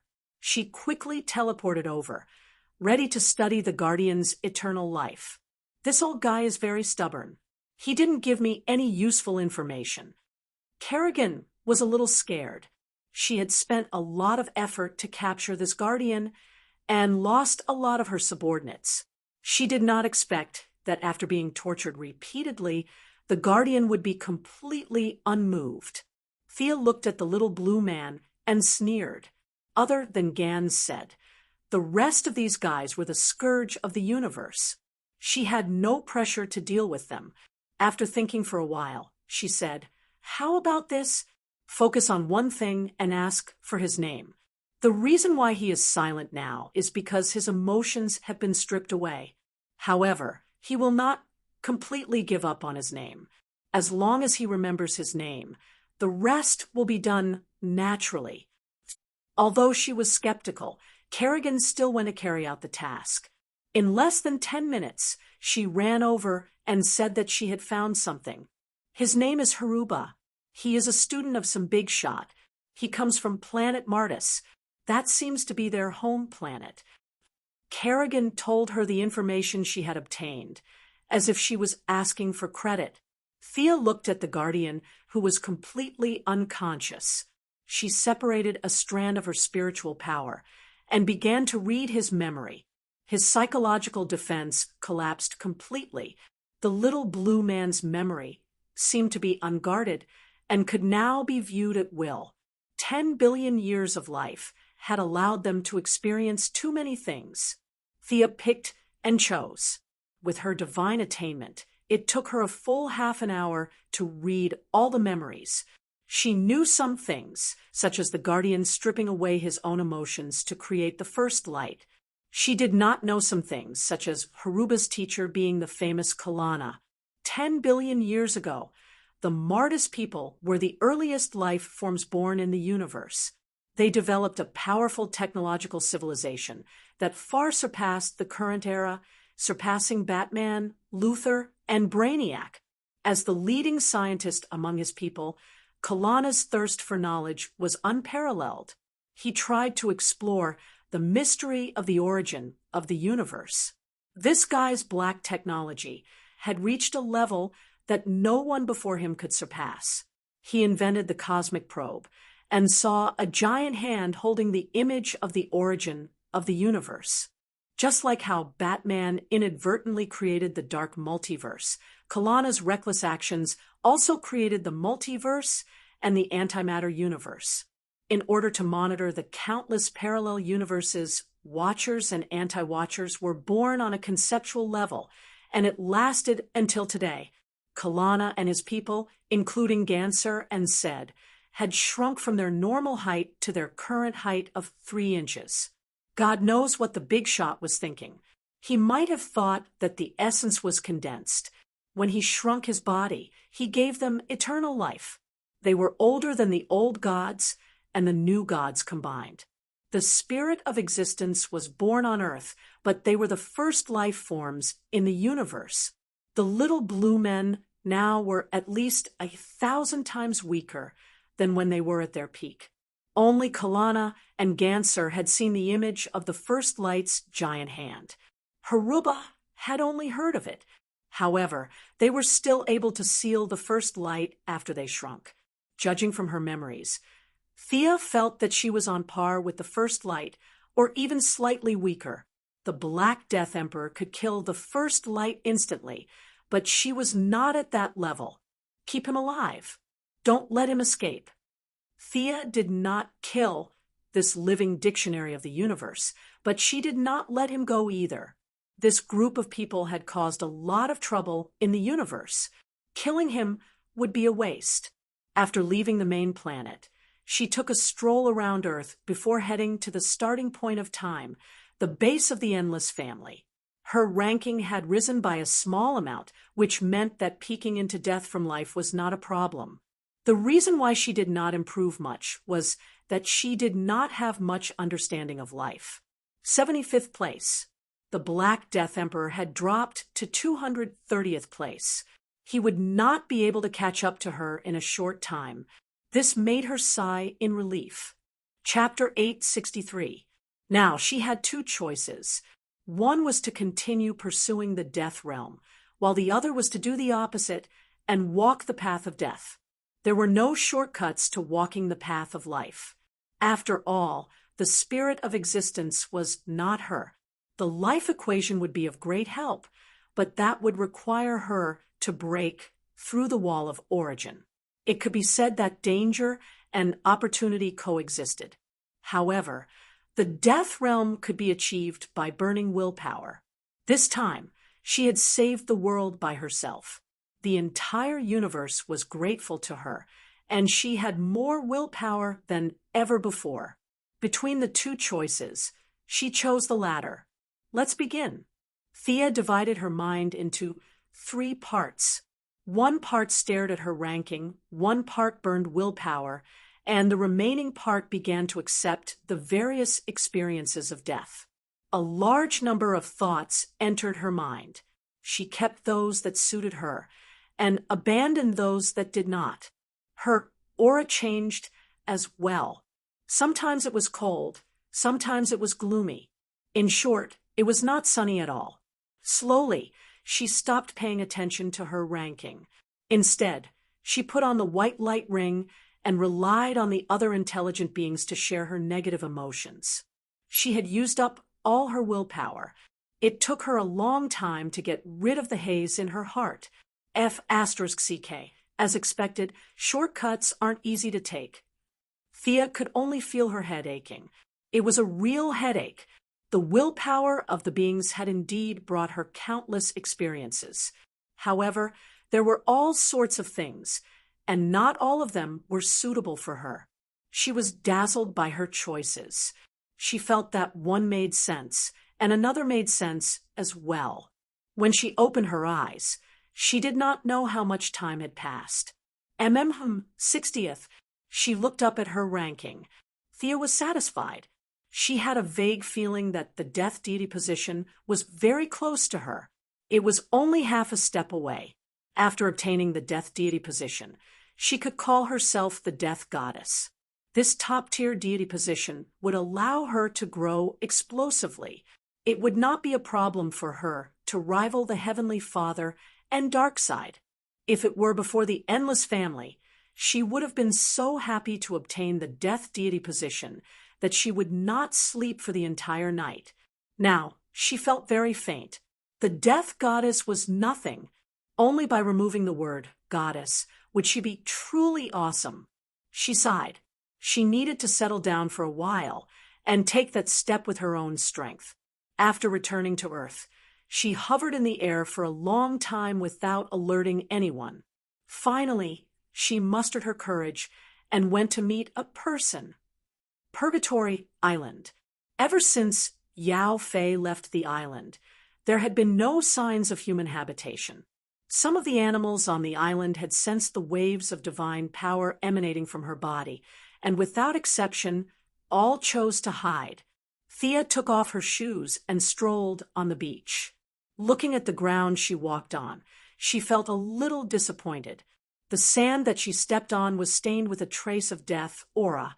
Once the sand was collected and slightly refined, it would become a powerful, semi-divine tool. Shaking his head and smiling foolishly, he looked in the direction and flew toward the southern end of the island. This was the place where Oliver had first set foot on Purgatory Island. Old Robert was buried here, but now that the tomb had been opened from the inside, Black Lantern made Old Robert's bones fly back to Star City. After dark, Oliver buried his father in the Quinn family graveyard. But Thea knew that they were just bones. Old Robert's soul was still on this island. At first, the tomb was very simple and crude. At that time, Oliver was a good-for-nothing. He simply dug a hole and buried himself. Later on, due to various reasons, it was not repaired. When the Black Lantern was unearthed, it completely destroyed this place. Thea picked up a wooden stick nearby and gathered the dirt together. Then, she hugged her knees and sat in front of the tomb. "I can't resurrect you. I'm sorry." After a long time, she finally thought of this sentence. "I know. I don't blame you." Old Robert's shadow walked out of thin air and sat beside her. Thea was not surprised. The goddess of soul, half a step away from the goddess of death. How could she be afraid of ghosts? She chose her words carefully. I'm not." She wanted to tell old Robert about her past. She felt guilty towards him. Even though he was well aware of it, it would be different if she said it out loud. However, she couldn't find the words to say. Old Robert stroked her hair. "I know. It's my fault. I wronged Moira first. You'll always be my daughter." Oliver, Moira, you're doing well. I'm satisfied. I don't blame him. He's my best friend. I'm happy for him. He has a chance to make up for all his mistakes." Thea knew that the old Robert was referring to was Malcolm. The two of them did have a deep friendship, but fate had played them. "But I have the ability to resurrect you. A little backlash is nothing to me. Your life shouldn't stop here," Thea said, pointing at the deserted island. "My mission is over. You've all done well. That's enough, my daughter." "Father." She watched old Robert slowly disappear into thin air and turn into a white light that shot into the sky. She did not speak for a long time. A normal person's soul could not survive for 10 years. It was her obsession that kept old Robert. Now, she had completely let it go. Looking at the place where old Robert disappeared, Thea smiled. Heaven could not wait to take him away. With old Robert's past, he was no different from a normal capitalist. Heaven? What a joke. Could those people who died under the Quinn Corporation's brass knuckles be fake? Heaven did something so illegal. It was obvious that they cared about politics. If she took half a step forward, she would be the goddess of death and the Lord of the Underworld. She would be on the same level as Heaven, the new creation star, and the apocalypse star. If she did him a favor now, everything would be easier in the future. She shook her head and stopped thinking about this mess. She started a fire not far away. The sea breeze blew, and she sat quietly for the night until the morning sun rose. She looked at her own path. Just a little bit more. There was one more thing that she needed to do. In a small town in Wisconsin, there were less than 20,000 residents. In order not to appear rude, Thea drove a car out of her local business. The doorbell rang for a while, and a woman who could be considered pretty opened the door. Thea smiled. "Hi, we've met before." It was 11 years ago. The young woman was very nervous. She stood in front of the door, helplessly. She looked behind Thea for a long time. Seeing that she was alone, she sighed in relief. "Please come in." "Thank you." Thea looked at the furnishings in the room. Many of the furniture were old, but they were clean and organized. There was a picture of the young woman and a little boy on the wall. "What's your purpose here?" The young woman looked at her, looking at the picture. Her tone was a bit unfriendly, but because of her personality, she could not be forceful. "William. I'm here for William. He's my brother's son and my father's grandson." Sia's words were very direct. If it weren't for the fact that she had a child and had some blood ties with Oliver, she wouldn't have been able to care about him. This child was old Robert's direct descendant. She had an obligation to do something for him. Chapter 864. "He's my son. He has nothing to do with you." The woman was a little agitated. However, under Thea's indifferent gaze, she shrank back. "You've misunderstood me. The child is still yours. I just think that the child should know the truth. If he just wants to be an ordinary person, he can. If he wants to become extraordinary, it's not difficult for me." She wasn't exaggerating. After all, first light and troublemakers could change the reality of ordinary people. Although the effect of such changes was very short, Big Brother Fate was still alive and well. Without his consent, the result of a casual change would be corrected by fate. Without the initiative to solidify, changing reality wasn't as good as it seemed. Thea wasn't far from that realm. She couldn't make a big change. However, after making a small change and solidifying it, it would be easy for her cheap nephew to add a talent. Even if he was a super useless person, she could still force him to improve. Now, it was up to them to make a choice. Call the child out, or you can go in and talk to him. He's eavesdropping by the door. The young woman hurried into the bedroom to negotiate with the child. Thea waited leisurely. To her, this was just a mission. She didn't have any opinions about the other person's choice. Not long after, the young woman came out with the little boy. The little boy was about the same age as Damien. However, his eyes were filled with confusion and helplessness, like a flower in a greenhouse. "William, I'm your aunt. You can come to me if you have any trouble." She reached out and stroked the child's head. The child's nervousness eased a little. "All right, tell me your choice." The young woman hugged her son. "I don't love Oliver. I was just confused back then. We won't go with you." Thea nodded. She welcomed the woman's choice. After all, she was close to Shadow. Now that she was pregnant, she brought home another woman for her brother. No matter how she looked at it, she was going to cause trouble. "Okay, but William, he's very smart. He should receive an excellent education." After some discussion, they finally agreed on everything. The child would still have the same surname as his mother. Thea only needed to ensure that he would receive excellent high school and university resources. The mother and son continued to live a peaceful life. Thea only had to make a few phone calls. "Are you still going to be an ordinary person?" On the way back, she was deep in thought. Even though she vaguely mentioned that the child had some talent, the mother and son still chose to reject it. Not everyone liked superpowers and wanted to be superheroes. The mother and son just wanted to live like ordinary people.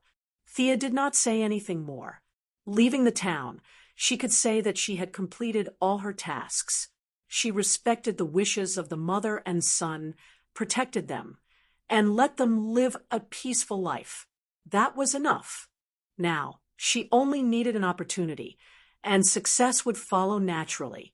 After thinking for a while, Thea realized that it was a little arbitrary for her to make a decision in private. After all, the child's father was still alive. She didn't ask the young woman's name from the beginning to the end. The young woman didn't want to marry into the Quinn family, so she avoided a lot of drama. From all aspects, she was a good woman. Thea felt that she should tell Oliver that this was his son and he had the right to know. But no matter what, this required some skills and methods. She remembered that some time ago, everyone in the Righteous Alliance knew that the grandson of the Barry family had come to their door. A bunch of heroes were laughing so hard that they almost couldn't breathe. Among them, Green Arrow Oliver laughed the loudest. In order to save her brother's face, she felt that she had to study how to say it. 2 heads were better than 1. She took a step forward. She wanted to discuss it with Diana. As a specially invited expert of the Louvre, Diana also had an independent office and assistant here. The young lady walked in with familiarity. As soon as she entered the door, she found that the atmosphere was not right. The Valkyrie was sulking. "Who provoked you? I'll vent your anger for you." She was very confident. In a place like Earth, she was very confident. "That guy is so rude.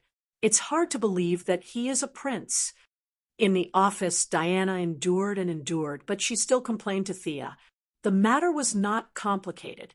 A few days ago, out of kindness, she introduced a job to the weak duo, who had now changed their name to Carter and Kendra. The combination of an ancient Egyptian prince and a priestess was more than enough to be an expert of ancient civilization in the Louvre. At least, that was what she thought. In the end, he was taken aback.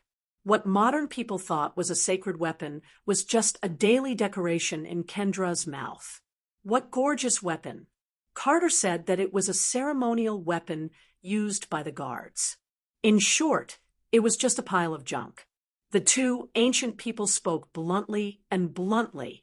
They scolded the experts and professors of the Louvre and finally parted on bad terms. After pouring out a lot of grievances, Diana was much more comfortable. Today, she had a single ponytail, wearing a beige top with a skirt and high heels. It was a completely different style from when she was fighting. She took off her shoes and put her feet on her lap. "Give me a massage." Thea used her fingers to gently press her leg muscles. With their physique, they would not be tired even if they stood for 10 years. It was just that Diana was too strong and too self-disciplined. She always took it as her responsibility to protect mankind. She was clearly mentally young, but she pretended that she had seen through the world. She could only show the expression of a little girl when the 2 of them were alone. The young lady massaged from knee to ankle and finally scratched the soles of her feet twice. "Ha!" The goddess of war rolled her eyes at her. Thea felt that she could give her a score of 99. "Your breath seems to be longer?" Diana wanted to say darker, but it did not seem like it when she looked closely. "That's right. After the battle with the Black Death Emperor, I have a deeper understanding of death. But I'm here today to discuss something else with you." She skipped the beginning and the end and told her about Oliver's illegitimate son. Diana's face was full of gossip. "He has a son. He's already 10 years old. Was the child smart? How tall was he? How fat was he? Could he shoot an arrow?" Thea had done a lot of research, and she could answer all of them without any problems. Half an hour later, When they talked about whether they should call the police or learn martial arts to fight back, the two goddesses realized that they had gone off topic. We should tell Oliver the truth. Diana could not think of a good excuse in the end. The two of them decided to talk about it together. When they found Oliver, they realized that the archery club was crowded. A bunch of people they knew were here. Big Sister, Miss Thea, Sister Thea, Sister Diana. A bunch of people greeted them. They looked at Damien, Tim, Raven, and Cassie. The two goddesses were confused. These people did not keep in touch with each other. They usually lived in different places. Why did they come to Green Arrow's place today? Chapter 8, 65. At that moment, they heard the sound of continuous fighting coming from the room. They turned a corner and saw Oliver fighting with someone with two bamboo knives. His opponent was Nightwing Dick Grayson. He was good at using short sticks, and his bamboo knives were equally fierce. The two of them were evenly matched, and it was hard to tell who would win. Sia beckoned Damien to her side. She asked him carefully and found out the whole story. Tim was going to set up his own superhero organization. Compared to the calm Dick and Jason, who advocated strength, he preferred to use his brain and unite a group of people to fight for a goal. In his opinion, this was the true way of being a hero. To set up an organization, there had to be a place to train and communicate with teammates. After leaving Batman, he was going to do this on his own. Without many choices, he set his sights on Green Arrow.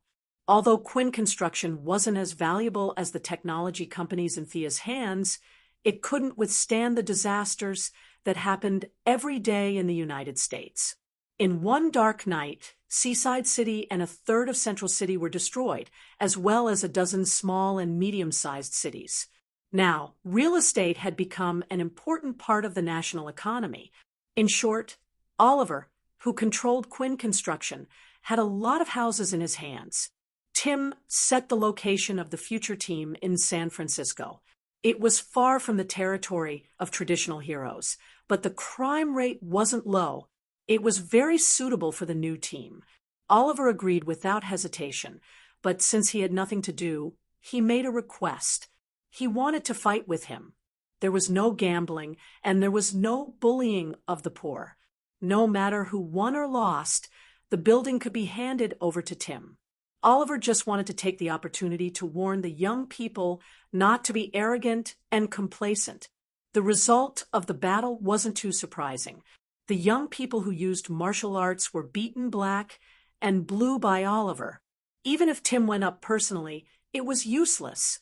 Even if Oliver didn't use a bow and arrow, he wouldn't be a match for him in close combat. Helpless, he called Dick. It had to be said that Nightwing's seniority had always been an awkward topic. He had been fighting crime for more than a decade. It was more than enough to say that he was an old hero, but considering that he and Batman were like father and son, it wasn't good to compare the two. It was even more nonsense to say that he was a young hero. He was 2 years younger than Oliver and 2 years older than Thea. He wasn't young at all. After taking off the Batman alias, the people in the Alliance had asked him to stay in the Alliance and use the codename Nightwing, but he couldn't make up his mind. Now, he had fallen to the point of standing up for a bunch of kids. Thinking about it, it was quite interesting. Thea only needed a few glances to know that Nightwing was no match for her brother. As the successor to Batman's legacy, Nightwing's various abilities had reached the pinnacle. There was no doubt that he was at the peak of the second string. If Oliver was at his original level, he wouldn't be able to defeat him without using a bow and arrow. Unfortunately, his brother had been strengthened by Thea several times. Even a slight difference in his physical fitness could lead to a completely different outcome. Although Oliver was also trying his best to suppress it so that he wouldn't jump 3 meters high, he couldn't control it so precisely. When he saw Thea and Diana, he hurriedly stopped, and the battle ended in a draw. After sending off a bunch of children, He asked the two of them why they were here.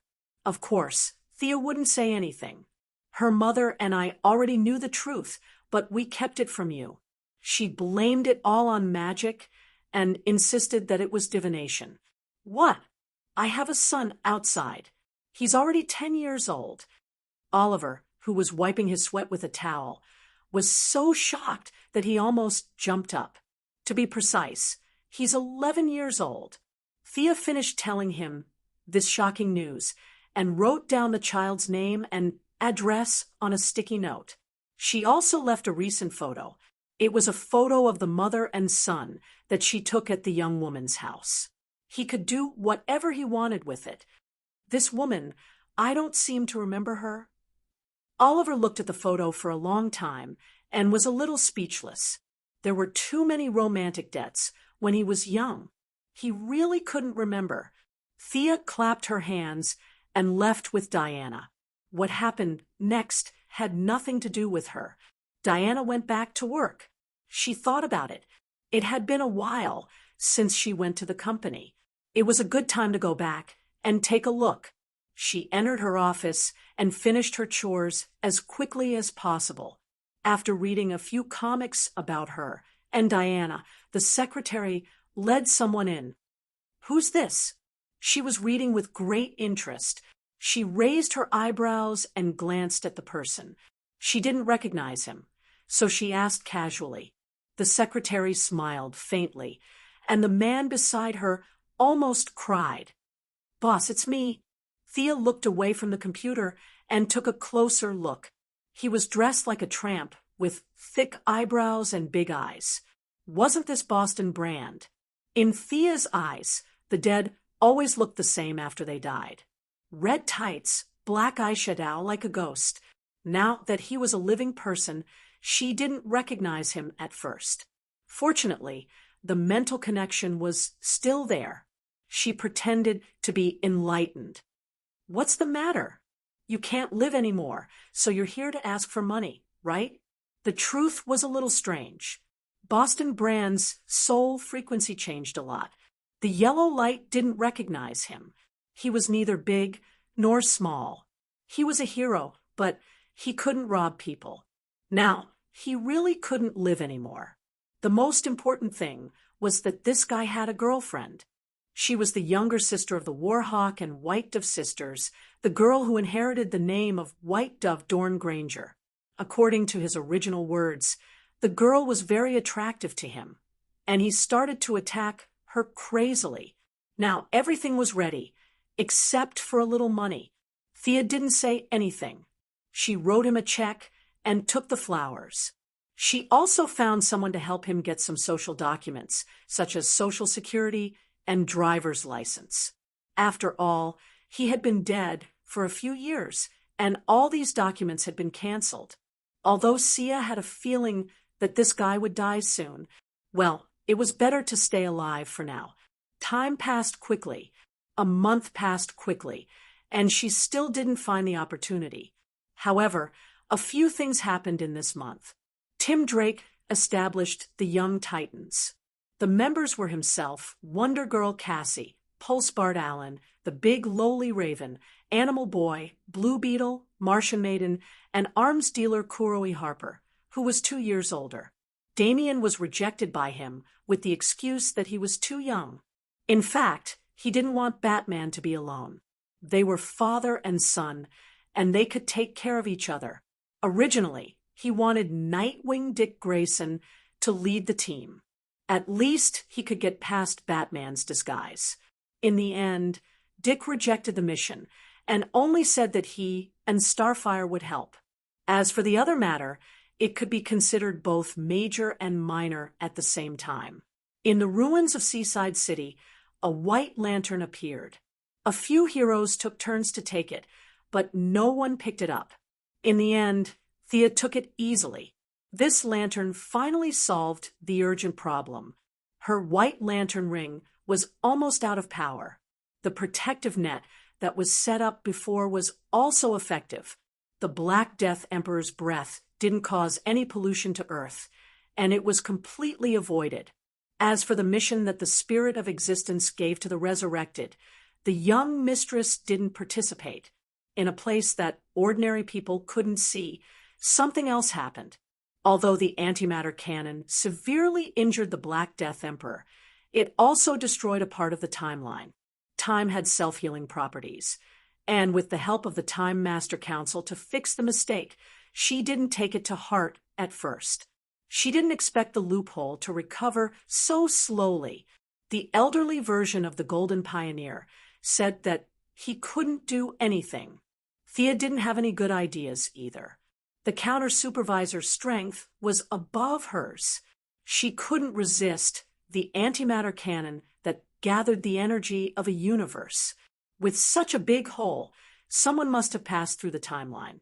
Thea was depressed.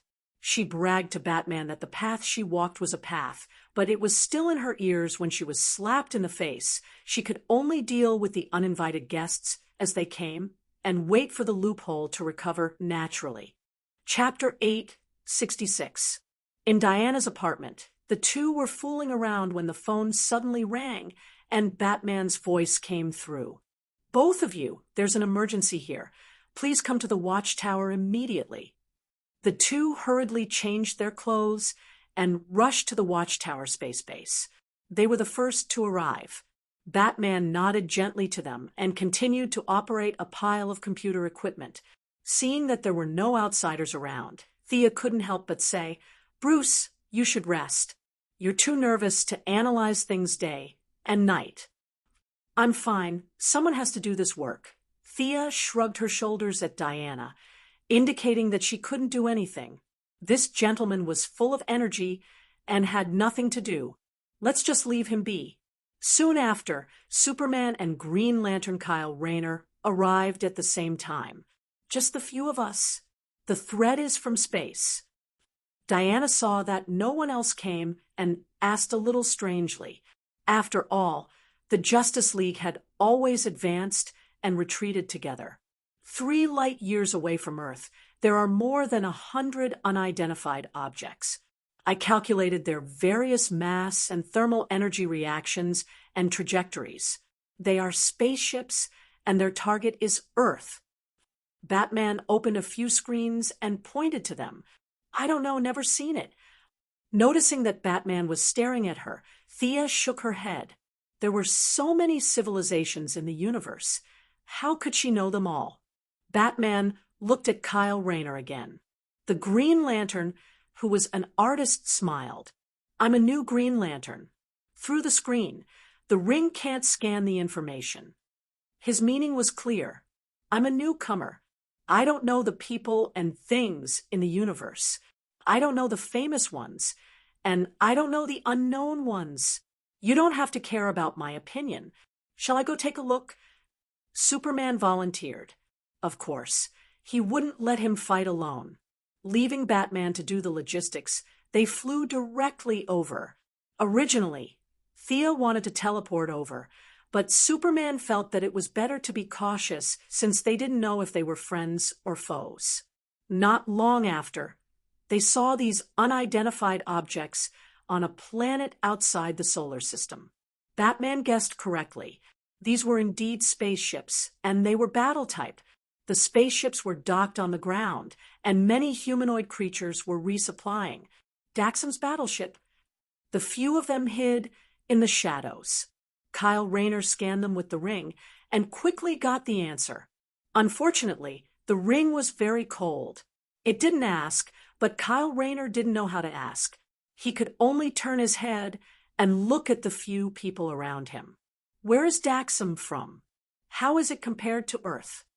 Batman, who was far away in the watchtower, hurriedly asked, "Planet Daxam is the sister planet of Krypton. They should have disappeared into the universe with the explosion of Krypton." Superman said uncertainly. His knowledge was self-taught in the Fortress of Solitude, and he was not sure if he was right. He could only look at Thea. The young mistress had obtained 10 billion years of memories from the guardian Haruba. There were not many things in the universe that she did not know. Superman is right. Daxam, like Krypton, revolves around a red sun. But their system was different from that of Krypton. If Krypton was the United States, then Daxam was the United States, arrogant, powerful, and possessive. According to the classification of civilizations in the universe, Krypton is a level 8 civilization, and they are level 7. Earth should be level 3, not level 4. This doesn't seem to be good news. Do they also have the physique to absorb the yellow sun? Batman asked abruptly. In theory, yes, but not to the extent of Krypton. They are distant relatives of Krypton, and part of their genes are the same. I'll go stop them. Superman panicked. There were more than 100 battleships, and there were at least 10,000 people in total. If everyone could be strengthened, and with the power system, could Earth still be saved? Thea hurriedly pulled him back. Don't be afraid. They have weaknesses too. They are afraid of lead.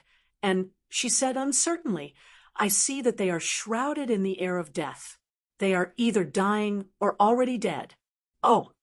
As soon as she finished speaking, one of the battleships burst into flames.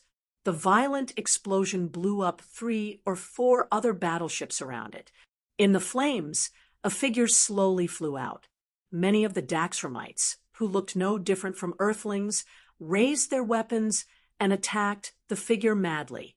More battleships began to take off, ready to use their cannons to deal with this uninvited guest. However, the attacker was extremely fast. It was as if he could appear in several places at the same time. In the blink of an eye, he destroyed more than 10 battleships. It was hard to imagine that he was going against more than 100 battleships alone, and he planned to wipe them all out. He is slaughtering. We can't just watch. Superman said, and rushed out. Thea pursed her lips. These Daxramites were not good people. They were here to invade Earth. Why did you save them? You have people helping you, and you want to stop them? However, to prevent Diana from saying that she went deep into the darkness again, she still flew up. She flew slowly. Diana knew what her lover was thinking. She did not want to make things difficult for Thea, and she also slowed down. Kyle Rayner was just an ordinary artist a month ago. To be honest, he was not confident in fighting against aliens. Naturally, he was not fast either. The 3 of them had not even flown 2 miles when they saw Superman being hit back at a speed faster than when he had rushed up. Thea reached out and pulled him back. That person is so strong. Superman rubbed his chin in disbelief. Thea did not have that much sympathy. The Daxramites were all battleships. They were obviously preparing to invade Earth. Now that there was a kind-hearted person helping, she would not have to dirty her hands. She looked at the figure in the distance. He was almost 2 meters tall, with messy black hair and a red shirt tied around his waist. His skin was pale green, and there was an S carved deep into his muscles on his chest. He was rough and barbaric, but gentle and elegant. The 2 completely different temperaments mixed together. The attacker glanced at them and did not stop attacking. When he got closer, Diana and Kyle Rayner saw that this guy had a teleportation ability. He could also use some strange method to break down the energy weapons that attacked him, as well as various creatures. The energy weapons were broken down with a wave of his hand, and the Daxramites were turned back into atoms and disappeared completely. Stop your massacre. Superman caught his breath and rushed up again. He did not know why, but he felt that the other party made him very uncomfortable.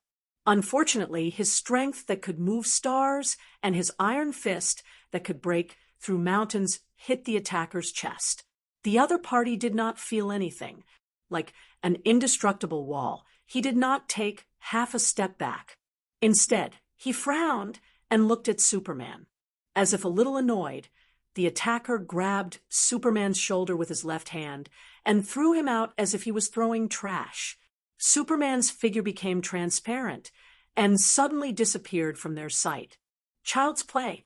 Thea sneered. A warrior and a mage using teleportation? She grabbed at the void with her right hand, broke through the spatial barrier, and pulled Superman out of the spatial gap again. Who is he? He can actually repel Superman head-on. Kyle Rayner was a little dizzy. These few attacks, whether it was the attack speed or the attack pattern, were a little beyond imagination. Who is he? Genetically, he is a Kryptonian. He has all the abilities of a Kryptonian. In addition, he can teleport, control energy, and maybe other abilities. I think we can call him a super Kryptonian. Thea said with a hint of curiosity in her eyes. Chapter 867. What Kryptonian? Superman was thrown into the dimension like a piece of merchandise and then pulled out by Sia. He was a little dizzy after 2 consecutive short-distance translocations. He did not hear a few words clearly, but he heard the word Kryptonian. That's right. Thea pointed to the logo on the attacker's chest. Look at this guy's chest. It's obviously an inverted triangle with a sharp weapon and an S symbol. It means that he's a loyal worshiper of the Ire family. She wanted to say loyal dog, but she changed the word in the end. There are survivors of the Ire family. Batman's voice came from afar. It sounded a little distorted. He couldn't be blamed for being puzzled. The planet had exploded. And how many people from the Ire family had escaped one after another? Superman, Supergirl, Krypton the pet dog. And now another guy popped out. You guys are awesome. Don't you know that? If Thea could hear Batman's thoughts, she would have told him that Superman's father was still alive. Supergirl's father, Superman's uncle, was also alive, but no one knew if he was alive or dead in this time and space. In short, the Ire family was the best Kryptonian family. They had been delayed for a while, and the attackers had destroyed all the warships of Daxam. They resisted tenaciously, but unfortunately, in front of the Super Kryptonians, it didn't take much effort. They gave up resistance and fought desperately. When the last couple, who were suspected to be the leaders, were blown to ashes by the attackers, the fleet from afar was completely destroyed. What was their original purpose? Were they here to invade Earth or to learn? It didn't matter because they were turned to ashes in the fire and explosion. The attackers were ruthless and no one was left alive. Who should go? Or you talk to him. Maybe he's your relative? Thea put her hands in her pockets and said to Superman leisurely. The attacker came in front of them, and his eyes focused on Superman. I'm Chi-Er. Your father is the person I respect the most. He is my teacher, and you look exactly like him. Then he pointed at the mark on his chest. I'm proud of this. That's why I've crossed the sea of stars to find you. You will be the hope of Krypton. You are not the first person to tell me this. I have answered you before, and I will say it again. Krypton is gone. Superman thought of General Zod, but he did not let his guard down. Krypton is a great civilization. It can point out the direction for the development of the universe. If we work together, we can fix this mistake. Come and help me. Ku-Er was very calm, as if everything was under his control. There was a hint of pain in his eyes. Although he spoke very sincerely, Superman still saw some uncertainty in his eyes. He firmly shook his head and refused. It seemed like a gentle opening, but just when the few of them thought that he was going to use his mouth to escape, the guy named Sher-Er unexpectedly emitted wisps of green gas from his palm, and his entire body seemed to have disappeared into thin air. Before the few of them could understand what this meant, Thea heard a gust of wind behind her head. Is this guy trying to sneak up on me? How laughable. It's just an alien with a little superpower. She put away her original playful smile, twisted her waist, turned around, and raised her leg to meet the incoming fist. The two forces of different attributes collided fiercely. The opponent's attack was very pure, and it was an extremely strong physical force. Thea was in a hurry to fight back, and she did not have time to use her full strength.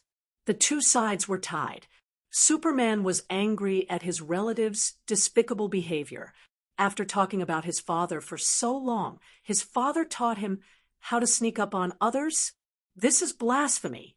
With a loud shout, he rushed out. Diana was even faster than him. Without saying a word, the Valkyrie drew her two swords and slashed at Ku-Er without using a lasso or a shield. Ku-Er seemed to have expected this. Before Diana could draw her swords, he had already reached out a hand, grabbed Diana, and threw her to the other side. At this time, Kyle Rayner had just raised the ring when he was hit. Thea felt that it was very strange. The speed of this place was not that fast compared to them, but Diana was subdued in one move. This was a bit exaggerated. With the improvement of the realm of death, even her necromancy spells were strengthened 100 times, but considering Superman and the others' perception, Thea did not use her current strongest means. Without time to think, she opened her left hand, and a giant hand appeared above Ku-Er's head, and the giant hand slammed down with an irresistible force. But Sher-Er was still calm and unhurried. His hand struggled to tear open a crack on the top of his head.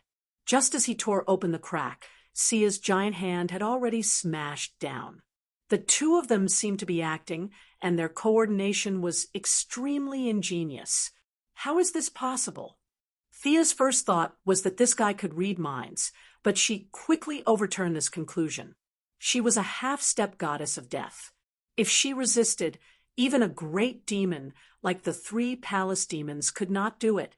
Then, she thought that it might be a prophetic ability, but after 3 consecutive moves, her opponent was able to take the initiative and make her attack disappear. She had never heard of anyone who could predict 100% in a battle. This was almost to the realm of omniscience and omnipotence. If he really had this realm, he could kill Thea in one move, and there was no need to attack slowly. The most likely options were eliminated, and the least likely option was the truth. You have experienced these things? What is happening now is not the first time for you, right? You can predict our every move because you have experienced it before. Your timeline is wrong. Thea felt that it was very troublesome. This guy was obviously a variable that jumped out after the antimatter cannon broke her timeline. Seeing that Ku-Er was silent, Thea knew that her guess was not far from the truth. After all, her strength was close to the ceiling, and there were only a few who could be stronger than her, and there was definitely no Kryptonian among them. It seems that I guessed right. In my present, in your past, you have fought with me. Where did you find the courage to stand in front of me again? Thea's momentum began to rise. She spoke disdainfully, but in her heart, she had already raised the threat level of her opponent to the highest level. Without something to rely on, she did not think that Ku-Er could defeat her. Sure enough, Thea released 3 spells in a row. 2 of them were transferred away by her opponent, and he might not have seen the remaining one. However, he also relied on Superman to block the shot and survived without much effort. Ku-Er's attacks were equally fierce. Diana could attack him, but Superman and Kyle Rayner were completely passive. Thea had to constantly rescue them, and the battle scene was extremely ugly for a while. Your Majesty, this is the 3rd time we have fought. I know your attacking methods better than you think. Ku-Er spoke to her for the first time and exposed her true life level. Chapter 868. One had to know that the people of the Righteous Alliance never called them goddesses. The term god was very vague to modern people. Plus, they didn't put on airs and just joked around. No one took the term god seriously. For example, Batman Luthor treated the gods as a high-level life form. Other than the little blue people and the holy walkers who had received her favor, in this universe, there were very few people who called her a goddess. Seeing her frown, Shire smiled and attacked Kyle Rayner with all his strength. Thea could only use her weakness to attack Shire's strength and compete with this super Kryptonian. She had never felt so aggrieved before. She had always been the one who had all the information and defeated the enemy. Now, the tables had turned, and she was being defeated by Shire, who was obviously weaker than her. How could she be described as depressed? You fought us 3 times? Why? Diana hurriedly blocked Shire's attack with her shield. She knew that her lover's strength was his weakness. On the other side, Superman also began to attack. With the cooperation of several people, they tried to take the initiative. Shire was obviously at a disadvantage, but he didn't panic. Karl Air, I sincerely invited you to rebuild Krypton, but you rejected me 3 times. Your soul has been corrupted by Earth. You are no longer a Kryptonian. You are a Kryptonian, a disgrace to the Air family. Shire became angrier as he spoke. He seemed to have thought of something and roared. He grabbed Superman's collar and smashed his head on Superman's nose. Bright red blood flowed down the corner of his mouth and chin. Thea hurriedly pulled him away by the back of his collar. Both she and Shire were strong, and neither of them let go. With a tearing sound, a large piece of Superman's uniform was torn from his collar to his chest, revealing a patch of chest hair. Just as he saved Brother Superman, Kyle Rayner was sent flying with a punch on the other side. Ark was very smart. 70 to 80% of his attacks landed on Kyle Rayner and Superman. Thea and Diana could only provide support from behind. Thea couldn't use many of her dark spells, and she didn't know if her opponents were aware of her remaining spells. In addition, she had to save people and take care of their self-esteem. Thea couldn't let the 2 men hide behind her and watch, so the battle became extremely intense. Kryptonite, don't worry about me. Use kryptonite. Superman was punched into the ground again. Chi-Air seemed to be venting his anger, and he even stomped heavily on Superman's head. Superman's voice came from the ground, and it sounded a little muffled. Kryptonite?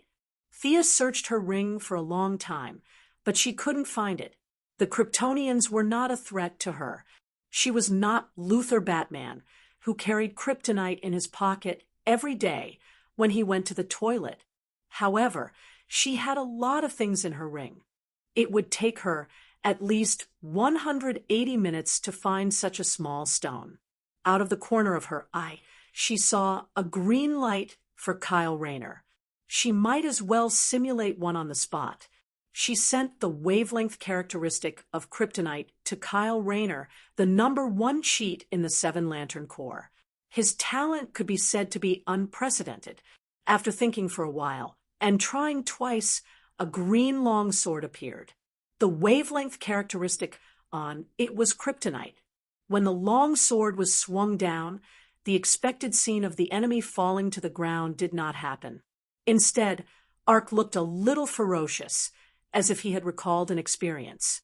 He jumped up high and punched the long sword that appeared from the kryptonite. The punch that could move mountains and fill the sea hit the ridge of the sword, and the sword was smashed into pieces. Damn it, Thea cursed silently. She could see a lot from this blow. This guy had almost no shortcomings. Superman could only rely on his willpower to resist kryptonite. Fiora and Kara could barely run, but this guy was almost immune to it. Although she could see some effects from the details, the effect was not big. Was it because of the previous 2 fights that he was prepared? Thea felt that his skin color was very abnormal. It was blue, which was not the color of a Kryptonian's skin. It seems that there are kryptonite particles in his body. After being hit for the umpteenth time, Superman activated his supervision to observe and came to this conclusion. Thea nodded. No wonder Ark beat up Superman, like he was beating a dog. She did not know how he did it by chance. Although the content was not high, he was now like a living kryptonite source. Troublesome guy. Thea began to emit wisps of black gas. She waved her hand, and a shadow flame burned. The black flame burned fiercely and quickly burned the air. It was like a fire dragon soaring in the sky. With a swish, Ark disappeared. This move was the teleportation that he had used many times. Thea wanted to teach him a lesson for using teleportation in front of a mage-type god. She clenched her right fist and hammered the surrounding space. An invisible wave hit Ark, who was in the gap of space. He did not look good and could only retreat again. What greeted him was the shadow flame. Ark shouted and opened his hands. Many thin lines that could not be seen with ordinary eyes emerged from his palms. The thin lines were like a giant net that tied up the black flame. Then they began to transform, rearrange, and establish a new structure.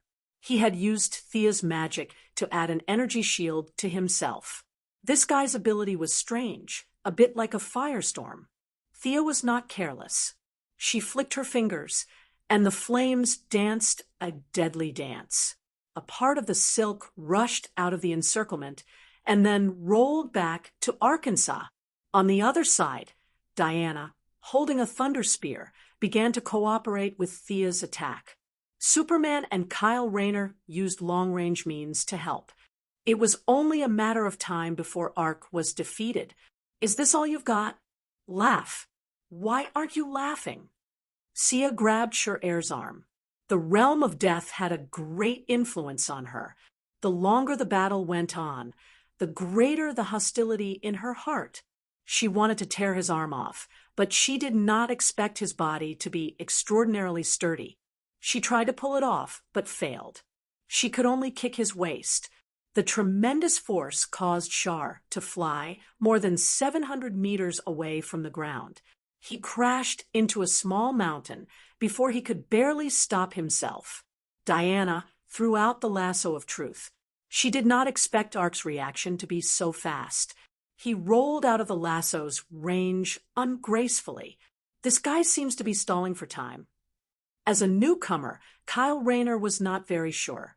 Thea was stunned. She remembered that this guy came to Earth alone. Wait a minute. It was indeed very suspicious.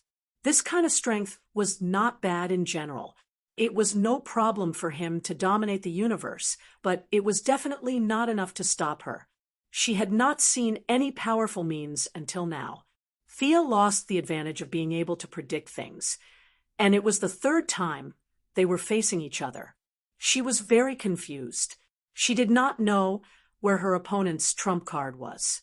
You guys go back to Earth first. I'll deal with him. Originally, teleportation was the fastest, but this guy was also proficient in teleportation. Everything in the world was difficult to build and easy to destroy. She did not know if her opponent had any anti-teleportation means. For safety's sake, she let Diana and the others fly back. At the same time, she used her strongest spiritual power to remotely connect to Batman. Bruce, turn off the electronic communication device. Listen to me. If this guy is not lying, this is his third time coming to Earth. That was his past, our present. I don't know what he's relying on. He knows me very well. He knows Superman, Diana, and the others. I don't know if my next move is part of his plan, but I know that you are a variable. Judging from the timeline, he transmigrated first, and you returned later. Keep an eye on Earth, and do things according to your judgment. Superman and the others are flying back. Thea did not dare to guarantee that these 3 messages would be sent as quickly as possible, but she believed in Batman's ability to disrupt the situation. The so-called third time was more like carrying memories or jumping back to a certain point. This point was the hole that the antimatter cannon had pierced. As for restarting the timeline, it was completely impossible. Even Big Brother Fate, the Stranger of Ghosts, Darkseid's father Zeus, and so many strong people were in the timeline. It was not something that could be restarted by a cat or a dog. Thea even had a hunch that there was a subtle balance between his transmigration and Batman's return. The key to victory or defeat was likely to be Batman. Thea looked up and saw that Superman, Diana, and the others had already flown far away. She smiled, and a fierce light flashed in her eyes. Her breath became sharper and sharper, and the nails on her hands grew a lot longer. Now, let's see who can save you. Without waiting for him to answer, she flew over like a black lightning bolt. Her figure was very blurry. That was a visual error caused by high-speed movement. Chapter 8:69. In the face of Thea's all-out attack, Shar chose the most conservative defense. Unfortunately, there was still a big gap in strength. The landscape of this uninhabited planet was destroyed. Thea did not hold back at all. A large amount of death aura was everywhere, and the entire battlefield was like a ghost town. With a bang, Shar fell heavily to the ground. Heavily injured, he struggled a few times but could not stand up. Thea stepped on his neck. "You're so difficult to deal with. You wasted 20 minutes of my time. Tell me, what's your plan? If you tell me well, I'll spare your life." Shar's mouth was full of blood. He coughed hard twice. "I don't need your pity. Rebuilding Krypton has been my long-cherished wish. Now that this wish is about to come true, I have no regrets." After saying that, he closed his eyes and looked like he was waiting for death. "You said you're facing me for the third time? I don't see how much of a threat you are. So that means you were killed by me the first 2 times? Actually, you don't know what's going to happen next, right? Because you were killed by me, you went back to that loophole." Thea analyzed. "I didn't stop the first 2 times and killed you. Actually, that was a relief. You have some special ability that allows you to go back to that time point after death. When you come here for the 4th time, you'll be more familiar with my moves, right? That's why you want to die, isn't it?" She smiled and restrained her murderous aura. "The more the enemy wants to do something, the more we can't let him do it." Seeing that she couldn't get anything out of him, she summoned a huge stone pillar and tied Shar up tightly with 8 iron chains. He couldn't escape in a short time, so she turned around and returned to Earth. From the time they left the watchtower until now, only an hour had passed. However, Thea did not see the few figures she expected. Not to mention Diana, Superman, and even Batman were nowhere to be found. "Thea, you're finally back." She pushed open the door of the surveillance room and saw Nightwing sitting in Batman's usual seat and greeting her. "Finally? Why do you use this word? Where's Bruce?" "Finally, my ass." Nightwing didn't know how to explain. He scratched his head. "I don't know much about magic, but it's been a week since Superman and the others returned. I'm sure of that." Thea's first thought was that he was spouting nonsense. Nightwing was talking in his sleep. They hadn't even fought for more than 20 minutes. How could it have been a week? However, after carefully sensing Nightwing, he confirmed that it was indeed Nightwing. However, when she looked at Earth from the corner of her eye, she noticed an anomaly. The flow of time on Earth was wrong. It wasn't magic, but it felt a bit like willpower. The effect was very powerful. The time on the entire Earth was sped up by more than 100 times. In fact, the watchtower was also affected. It was just that she had forced her way in and broke through the enchantment here. She really didn't know what to call it. Where are the others? I can't stay here for long. The enemy should have sensed me. Nightwing felt as if his brain had suddenly gone blank. Then, a lot of things were forced into his mind. This was the discomfort caused by the different flow of time. He forced himself to endure. The new world. The remaining heroes are in the new world. Hearing the word, remaining, Thea's heart was hazy. She was closely connected to the new world, so she was directly transported there. The expected scene of wounded people all over the ground and countless urns of ashes didn't appear. Along the way, many people had strange expressions. There was anticipation and a little fear. This made Thea very surprised. She found Batman in the magic school. This guy always wore that outfit, regardless of day or night. When she pushed the door open, there was an argument inside. Several magic experts from Earth were present. Thea only nodded slightly to Old Ma. She hurriedly asked Batman, "Where's Diana? My mother? What's the situation on Earth now?" Batman still had a poker face. "The president is still in the White House. There's no danger at the moment. As for Earth, I can only say that the situation is complicated. As for Diana, we don't know where she is either." Thea only felt a sense of absurdity in her heart. They didn't know whether Diana was alive or dead, and her mother was still on Earth.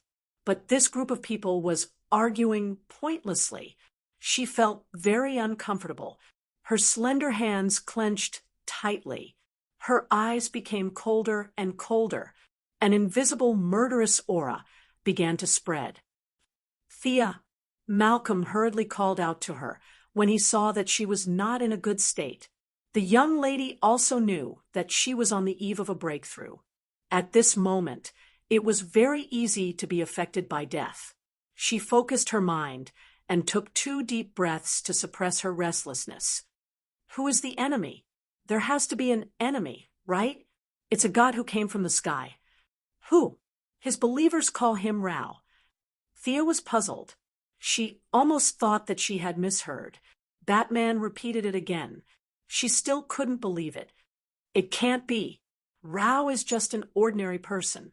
She couldn't tell Batman that she had seen Rao in Haruba's memory. In the eyes of the Kryptonians, Rao was the sage of their race. He was similar to the sages on Earth, but he was definitely not a god. Did you hear it wrong? This guy has been dead for 250,000 years. Thea felt that the information from Batman didn't match what she knew at all. I don't know if that guy is a god or not, but Superman listens to him, and a female Kryptonian is also helping him. Constantine seemed to be talking to himself. The remaining few people spoke one after another, piecing together the whole story. According to their accounts and Batman's calculations, when they were fighting against Hire, a huge alien spaceship came to Earth. A holy god descended from the sky, followed by countless believers. At that time, Superman returned to Earth. No one knew what Rao said to him, but Superman quickly called on everyone to believe in this god and said that Rao would bring eternal peace and tranquility to Earth. Later, Supergirl Kara joined in. Only Fiora coughed up blood and escaped to the new world. She had yet to wake up.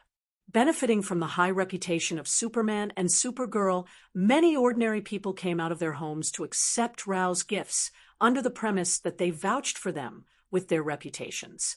At first, there were only a few people, but this number increased by thousands in less than half an hour. The patients didn't need medical cabins or medicine. They could be healed after receiving the blessings of Rao's believers. Many habitual criminals would turn over a new leaf and become virtuous people after receiving the blessings. The African warlords had no choice but to put down their weapons and give everyone the right to live. Rao even personally took action. Many of the harsh natural environments became green mountains and clear waters. Resources were redistributed, and no one starved anymore. Disease, war, sin, poverty, and the problems that plagued mankind for thousands of years seemed to have been eliminated. This was just the beginning. Chapter 870. Raoul descended on Earth like the sun. He was warm and made everyone feel the light. However, he did not allow the existence of other gods. On the 3rd day of his arrival on Earth, he started a war between the gods. A war between the gods. Thea sneered. This was a term that was no longer used in modern society. She and Darkseid did not boast about the war between the gods. How dare an alien who came out of nowhere say something like that? What happened in the end?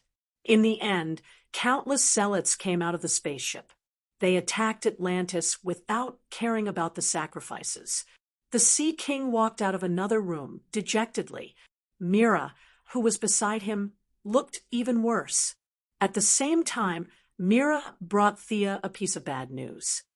Poseidon died in the battle. It was Rao who personally took action. That day, the sea was raging with huge waves. All the Atlanteans witnessed the battle. The battle lasted for an entire day. In the end, unlike the Sea King who grew up on land, Mira had a certain level of faith in Poseidon.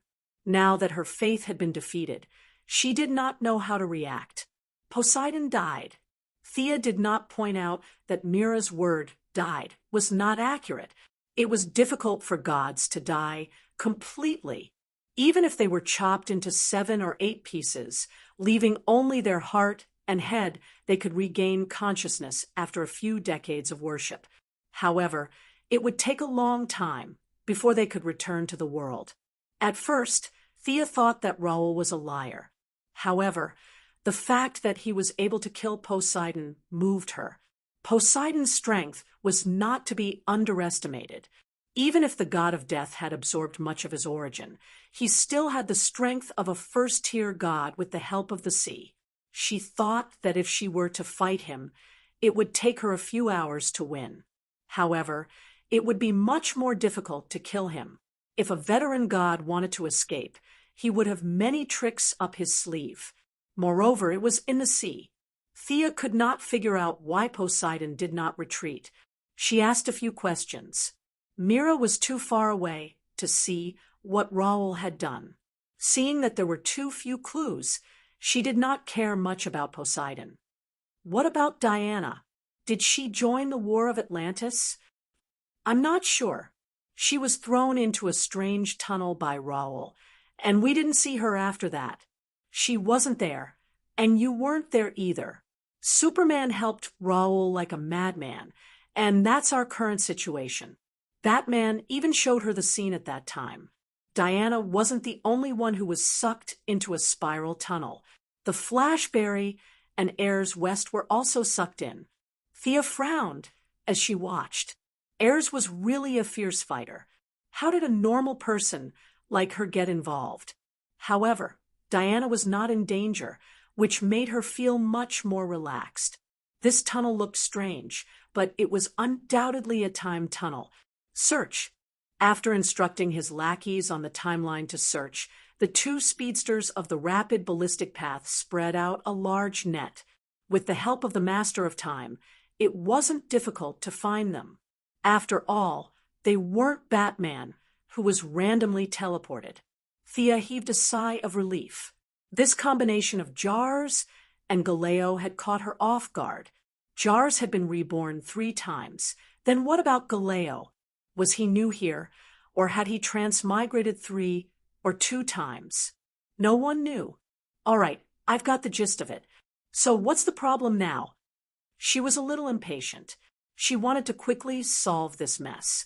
Whether it was a battle or an argument, it didn't matter. The problem now is that we haven't figured out where the problem is. Constantine sat at the side with a cigarette in his mouth and a smile that wasn't a smile. Galileo can indeed bring peace to Earth. That's what the divination said. Madame Xanadu, who always pretended to be transparent, said something rare. It also eliminates all kinds of injustices, Zatanna said with the same conflicted tone. But that's at the expense of the freedom of ordinary people. They've all been brainwashed. Constantine immediately retorted, "They haven't. Our magic has checked. They don't show any signs of being controlled." The 2 exchanged a few words and started arguing again. Batman gave Thea a look. "You see, we haven't even made up our minds internally." The young lady listened patiently for a while. In general, there were 2 opinions within Hero. One was that they were happy to see it happen. If there was no brainwashing or coercion, then they should welcome Galileo. After all, Superman trusted him, and they trusted Superman. Like Zatanna, Atom Man, and Batwoman, many people held this view. If they couldn't bring peace to Earth, and someone else could, then they didn't have to stop it. They even had to support it. This view was the mainstream. It had to be said that Superman's huge reputation played a role. Even the Sea King, who was kicked out of his home, didn't think that Galileo had done anything wrong. Apart from some casualties when he broke through the gate, he didn't hurt the Atlanteans. He only killed Poseidon. The Atlanteans warmly welcomed this god and invited him into the palace as though they were welcoming a king's army. This made the Sea King question the legitimacy of his rule over Atlantis. Was he too unpopular? Naturally, there were people with different views. One of them was the conspiracy theorist Batman. He believed that there was a price to pay for power. There was no such thing as a free lunch in this world. Lex Luthor had the same view as him. According to Baldy Luthor, there was a conspiracy, a big conspiracy. Baldy Luthor was very unhappy when he heard that the god of Krypton had come to Earth. He was now working overtime to analyze Galileo's followers. He dissected, sliced, and used all kinds of underhanded methods. He felt that there was a problem. Could everyone on Earth be benevolent, righteous, and wise? He wouldn't believe it even if he was beaten to death. There must be some unknown secret. The last person who had an opposing view had to be emphasized. The Joker. This guy had escaped when Batman went missing. After that, Nightwing inherited the mantle, causing the Joker to be depressed for a period of time. It wasn't until Batman returned that he went out to commit crimes again. Galileo's arrival also stopped the chaos in Gotham. The Joker couldn't tolerate a Gotham full of saints. He was now leading his subordinates to fight a guerrilla war with Galileo's followers on Earth. Determined to fight and never compromise, the Joker could be said to be the guy with the strongest resistance. Batman, the Joker, and Luthor were the three outstanding people on Earth. They were the vanguard of the anti-Lorian movement. The remaining people didn't have a firm attitude. For example, Constantine was arguing with Zatanna and didn't oppose it as much as he said. Thea took a deep breath. This Galileo was really good. He didn't need to scheme. He only relied on practical actions and small favors to conquer Earth. What do you think? Batman was waiting for her opinion, or rather, her choice. Chapter 871. He's just a fake god. Is there such a thing as unearned happiness in this world? Money and health are all automatically delivered to your door? This goes against the basic laws of the universe. There must be a big problem here. Just sit and wait. Everything will get better. Then what's the point of having her as the goddess of trade? Rao is definitely an enemy. However, Thea didn't understand why the ghost stranger, and the rest didn't do anything. Instead, they just watched everything happen. Next, she went to see Fiora. The female adjutant had some genetic damage and was now self-healing. Conventional treatment couldn't be used. She then contacted a few of her subordinates on Earth. After knowing that Death Knell and Poison Ivy were by her mother's side, she was completely relieved. I'll go and see what this Rao is capable of. Thea left behind a sentence and teleported to Earth. She concealed her tracks and landed on Earth. She sensed the flow of time here and squeezed in sideways. She didn't break the enchantment that enveloped the entire world. The flow of time inside and outside was different. Once it was broken, many ordinary people with poor health might not be able to withstand it. She had to observe carefully. Warmth, sunshine, walking on the road. The city was no longer as noisy as before. Everyone was still living a normal life, but their faces were filled with smiles of happiness. There were no thieves or robberies. Everyone was law-abiding. They greeted each other kindly when they met and gave each other their blessings when they left. This place was as good as heaven. Thea saw two Caucasian policemen kindly giving directions to a black guy. The gangs that wreaked havoc on the streets were diligently helping ordinary people to mow lawns and deliver milk. Everything was so beautiful and encouraging. There were no signs of being brainwashed. Everyone was sane. They were just doing things spontaneously and helping others. Thea also saw a follower of Rao that Batman mentioned. He was wearing a long robe and holding a long cane. He stopped a biker gang. With just a few words, the biker gang took off his nose ring and earring and cried like a child. He loudly said that he wanted to turn over a new leaf. There was also a large group of people cheering for him. Praise Rao! Praise Rao!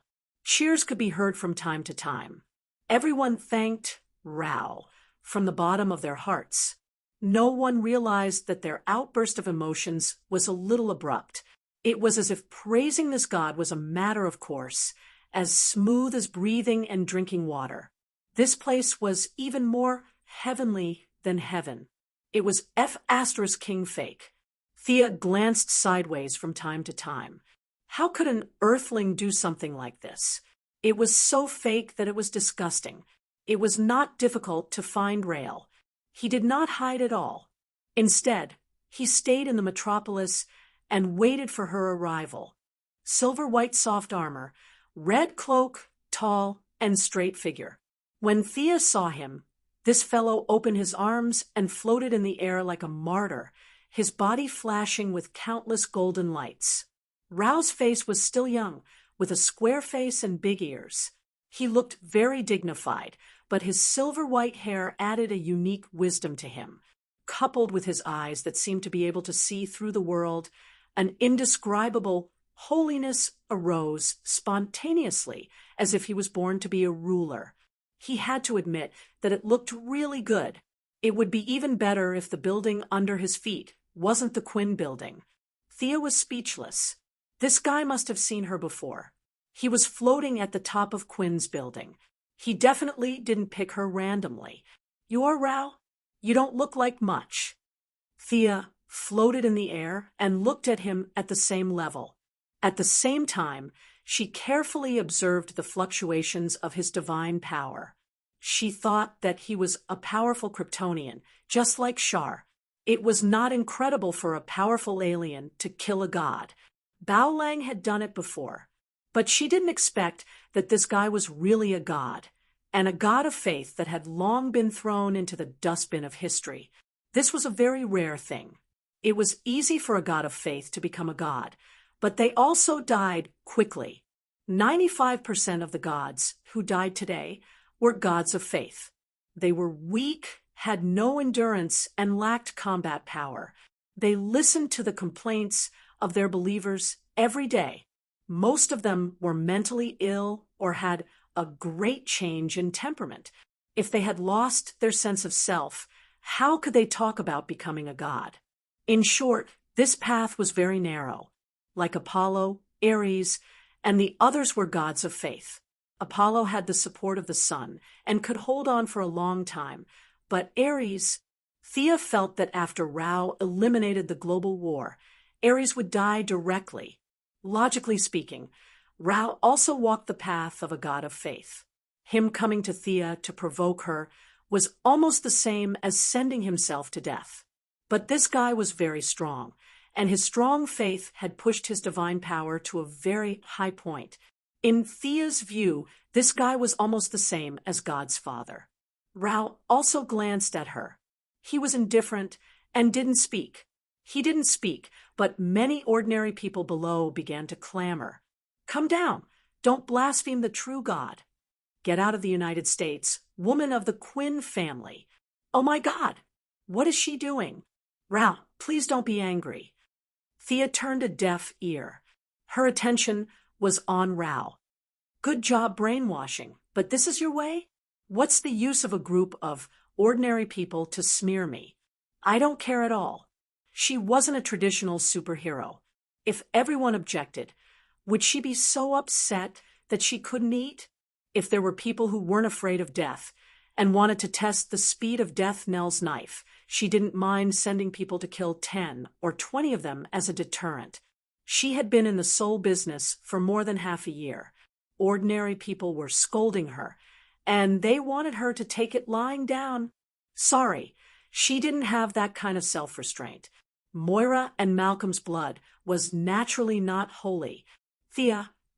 Sister Thea. Superman and Supergirl flew to Rao's side from afar. The two of them tried to stop their war. Rao really wants to help the people of Earth. He has no selfish motives. Please believe me, Superman said very sincerely. On the other side, Kara also advised her not to fight with Rao. Both sides should work together to build New Earth.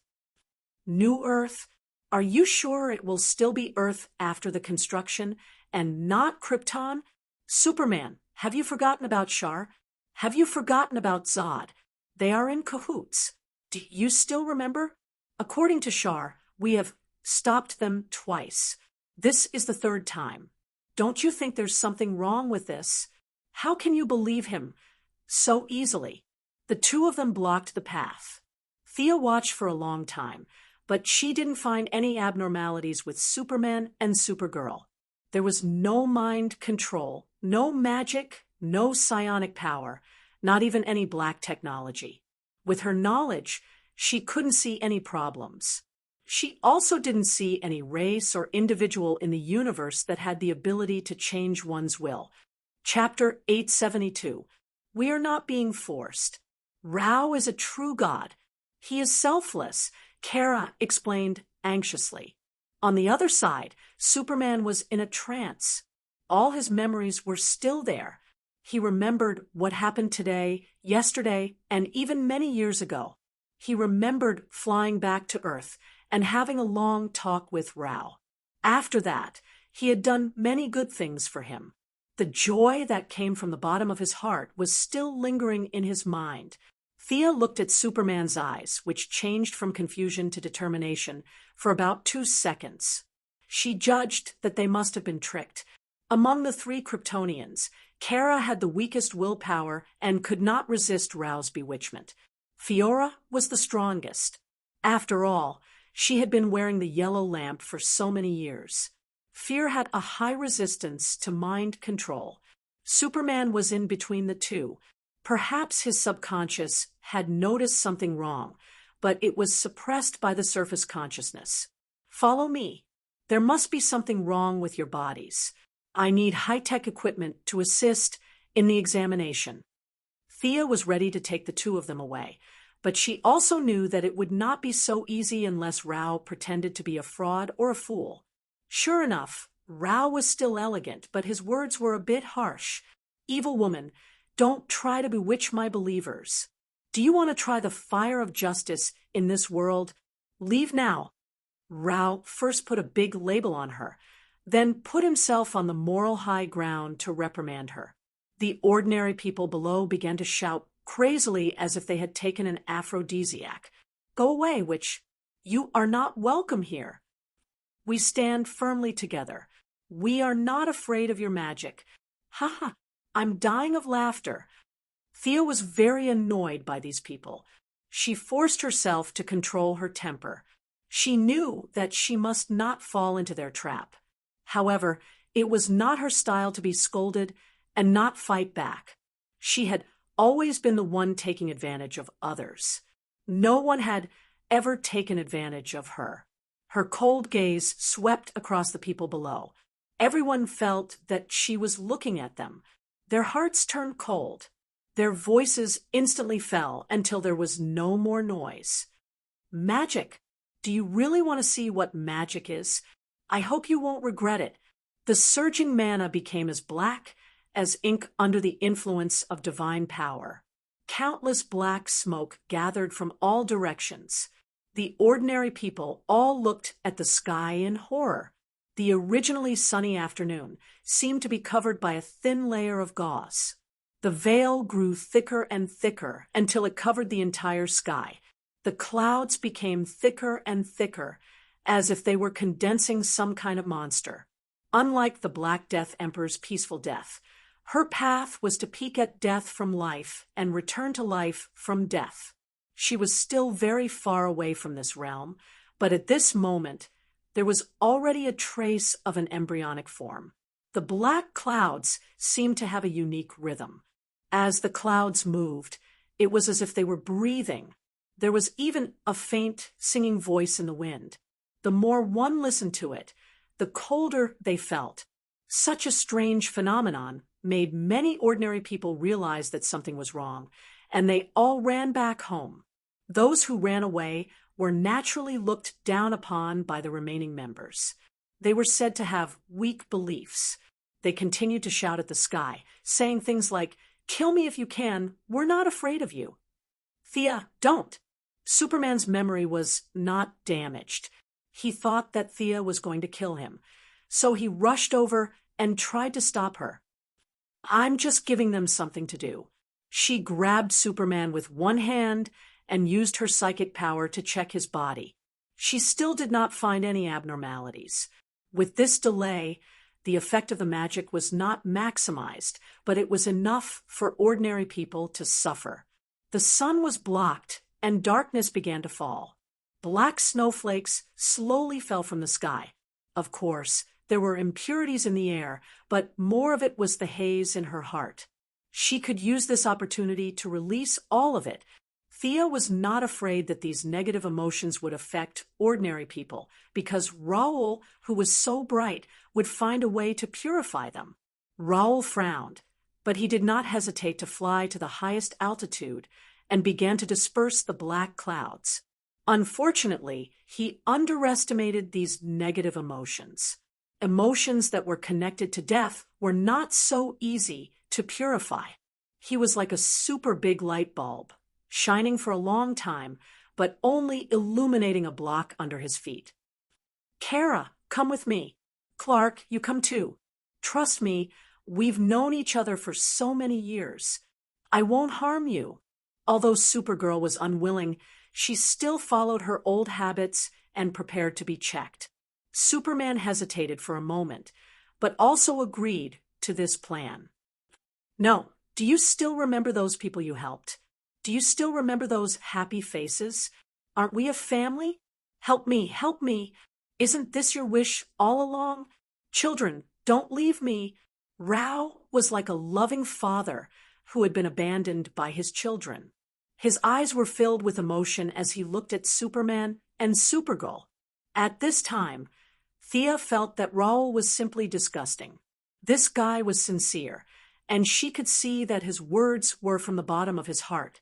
The more he acted like this, the more disgusted she felt. He was too immersed in the act.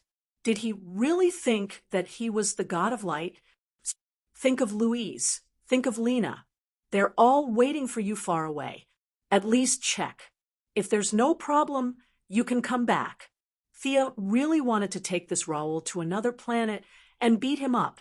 Unfortunately, the nearby space seemed to be fixed, and teleportation was very slow. She did not want to fight in the metropolis, so she could only try to pull Superman and Supergirl away first. "Don't think of bewitching my people." Raoul pulled out a lightsaber from the void and slashed at Thea. Thea's dark attribute was too strong, and it was not suitable for her to use a sacred sword in this state. Black Death King's scythe was also resisting her, so she had no choice but to take out a longsword from the inventory. The two swords clashed and quickly exchanged 7 or 8 moves. Thea originally thought that Raoul was about the same as the Heavenly Father, but in the end, she found that it was just SOSO. Raoul's divine power was very weak, like a castle on the sand. It looked solemn and dignified, but in fact, it would collapse with a push. You're so weak. And I treated you like I was facing a great enemy." Amidst the snowflakes, she swung her sword and forced Raoul to retreat. The two swords clashed. Raoul's light divine power could be destroyed by Thea with a wave of her hand, but her death divine power was extremely difficult for Raoul to deal with. The difference in strength between the two was obvious. Thea attacked while trying to get information out of him. "You called them your people. Does that mean you admit that you're a Kryptonian? How did you live until now?" According to the Green Lantern Corps' records, your lifespan is only 200 years. Did you use some secret technique or divine artifact to extend your lifespan? Thea blocked the lightsaber and then quickly hit Raoul's shoulder with her palm. Huh. Even if she was not good at strength, she could still flatten a mountain. However, Raoul was not affected at all. He was not affected at all and even slashed her back. Chapter 873. Thea hurriedly parried the attack. The black snow around her provided her with a lot of cover. At the same time, Raoul's light attribute was greatly weakened. The cold darkness in the air disgusted him. It was more of a hindrance to his vision. Even if he used his mental power to perceive the surrounding snow, the divine power of death of the same origin greatly affected his judgment. Raoul was a trickster, and his swordsmanship was ordinary. After 3 moves, Thea saw another opportunity. She feigned to Raoul's side and stabbed him in the ribs. The long sword that she randomly chose was at most a semi-divine artifact, but with the blessing of the divine power of death, it was comparable to a top divine artifact. The angle, speed, and power of the sword had reached the perfect level of swordsmanship. However, something even stranger happened. Raoul's body was squeezed out of the sword. The death aura was purified in less than a second, and his body returned to normal. Not even a drop of blood flowed out. Holy **T. Thea felt that since she saw Tur until now, she had been surprised more than usual in the past month. What the hell? His recovery speed was too fast. When their weapons collided, Raoul dissolved the death aura that came into contact with him like a snail. But the death aura that invaded his body dissolved quickly. Passive was faster than active. It didn't make sense. Thea was full of questions. Relying on her good swordsmanship, she stabbed Raoul twice. But Raoul took both attacks as if nothing had happened. Thea felt that it was time for her to retreat. Raoul's real strength was at the level of a wasteland wolf. He was not much stronger than Tur, but his skills were too strange. She was going to go back and discuss it with Batman. Take your believers and shovel the snow and ice. She increased the magic power supply of the black snow again. Even the street under Raoul's feet was covered. The black snow, accompanied by freezing rain and cold wind, began to wreak havoc in the city. The temperature in the city dropped rapidly. Many citizens who had been shouting slogans shrank their necks and hid indoors to keep warm. Don't you like to gather and shout slogans? It had been snowing heavily for 3 days. She wanted to see who had such a devout belief. A large number of snowflakes seemed to be alive in her palm. They gathered into a shadow cage and trapped Raoul. She turned around and ran with the 2 Kryptonians. Sister Thea, Raoul is really not a bad person. You've misunderstood him, Kara explained along the way. The eldest young miss responded with a series of uns and ahs while pondering over the other party's strangeness. Thea felt an inexplicable sense of familiarity, unafraid of death energy attacks, counterattacking as if nothing had happened and not getting injured no matter how she attacked. Death Chi? Black Death Emperor? White Lantern? Suddenly, she thought of the problem. This state was very similar to when she wore the White Lantern to share the damage, and the other party's power of faith was also unimaginably huge. Faith, gathering all living beings to share the damage. The white lamp, a clue that connected all the conditions, naturally could deduce the answer. This Raoul must have seen his white lamp in a timeline that he didn't know about, and then used some method to simulate a small part of its functions. Everyone who received his blessings had their life force connected with him. That was why he could attack Thea as if nothing had happened. It was also through this method that he absorbed the faith of the Atlanteans and killed Poseidon, who was of similar strength. Thea felt that her guess was not far from the truth. Poseidon had to admit that his death was a little unjust. Unlike the white lamp's automatic connection to the universe's life force, Raoul's was more manual. He personally went to the battlefield to develop believers and then expanded the audience. There was a lot of investment in the early stage, and the speed of development was slow. However, once the scale was established, it was not much worse than the white lamp. Kara, oh my God, are you okay? After returning to the new world and finding Batman, Lena ran out and gave Kara a big hug. Kara was a little hesitant, but she still responded with a blushing face when Lena asked for a kiss. Luthor, who walked out of the room, and Superman, who came in through the door, looked at each other strangely, but neither of them said a word. To break the silence, Thea quickly dragged Batman out. Superman trusted Batman a lot. Even though Luthor was also a little subdued here, he still did not overreact. This is the result of my 2 days of research. Look at this, ladies and gentlemen. Luthor clicked on the screen. There was a scan of a human brain on both sides. The one on the left is normal, and the one on the right is Raoul's believer. There seems to be no problem, but after my research, here, and here have all undergone subversive changes. Luthor did not specifically explain his research methods. Instead, he zoomed in on the images and pointed out 3 subtle differences for them to see. Except for Kara, who was a poor student and did not understand anything, everyone knew very well that the brain dominated human behavior patterns. Could it be an individual phenomenon? This brain area has been expanded in a small area, and it is not a strong argument. Thea, who was a leading figure in modern medicine, quickly raised her doubts. Luthor was not angry. He had an unusual admiration for science. This is the unified answer I came up with after randomly searching for 70 believers. How dare you attack ordinary people? Superman angrily grabbed Luthor's collar. It was your Kryptonian god who attacked the Earthlings first. Luthor's voice was louder than Superman's, and he stared back at Superman fiercely. Looking at the anger in Luthor's eyes, Thea even suspected that this guy's eyes could emit Omega rays. She hurriedly pulled the two apart. Their cousin and their lover's brother were about to attack each other. The 2 girls looked at each other, and they were a little at a loss. Fortunately, Batman had the special ability to not let people stray from the topic. He brought the topic back. What's the matter with the Kryptonians' abnormality? I didn't receive any so-called blessings. There was no physical contact.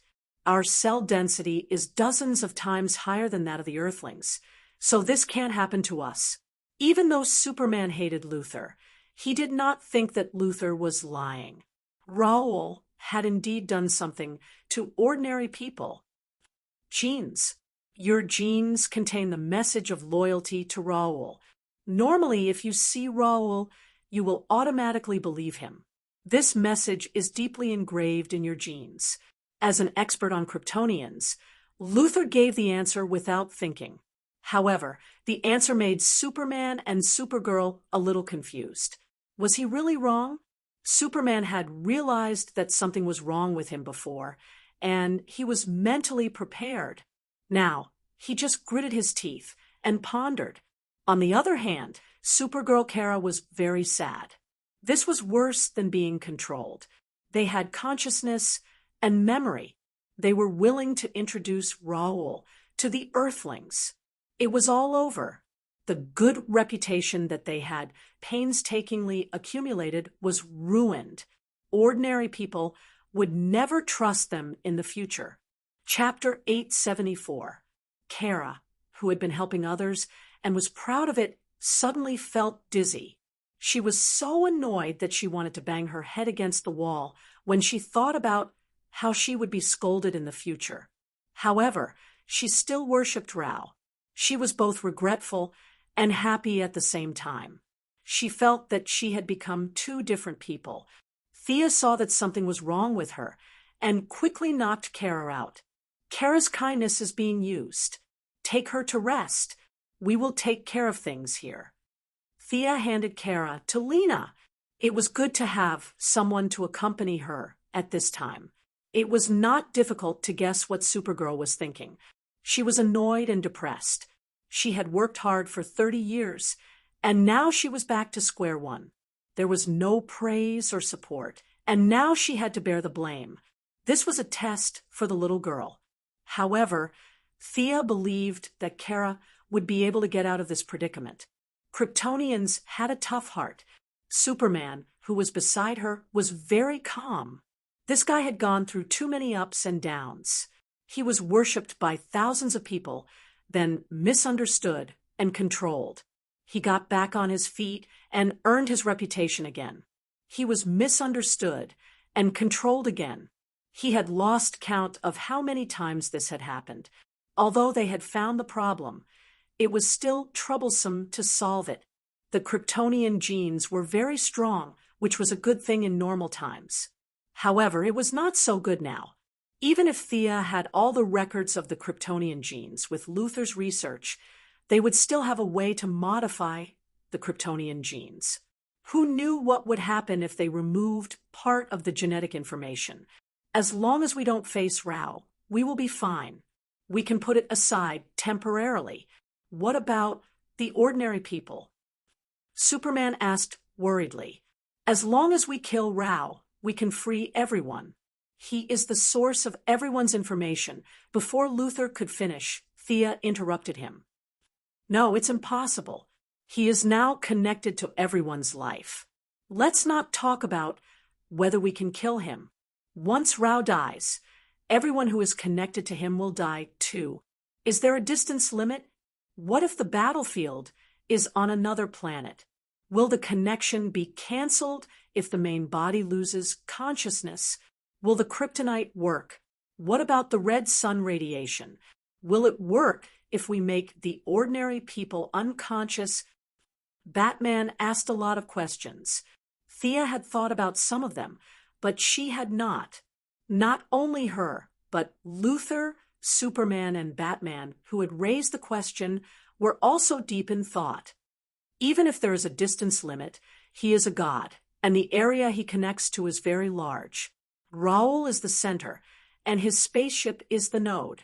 He is not only connecting to the people of Earth, but there are also many intelligent life forms on the spaceship, and there is definitely more than one spaceship like this. Thea frowned slightly. She did not tell the truth. Instead, she was very conservative and vague.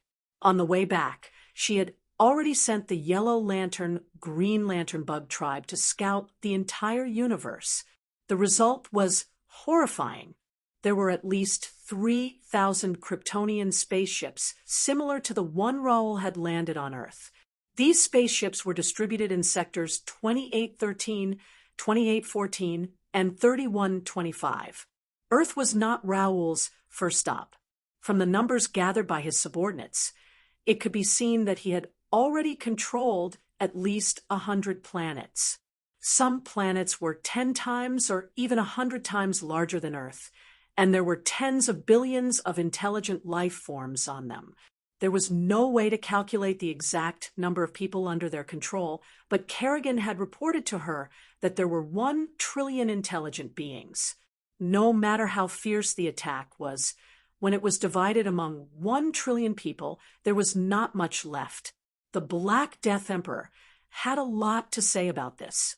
They discussed for a long time, but there was no result. Thea was summoned away by her mother. The White House was even more lively. She did not even have a sip of water before she was dragged into a meeting. Several leaders of the United Nations were on the line at this time, and everyone had a sad look on their faces. Thea heard a few words and understood why they were so sad. Raoul wanted to abolish the borders between countries and eliminate artificial barriers, regardless of skin color or nationality, and establish a global village. The general idea was something like one world, one dream, and so on.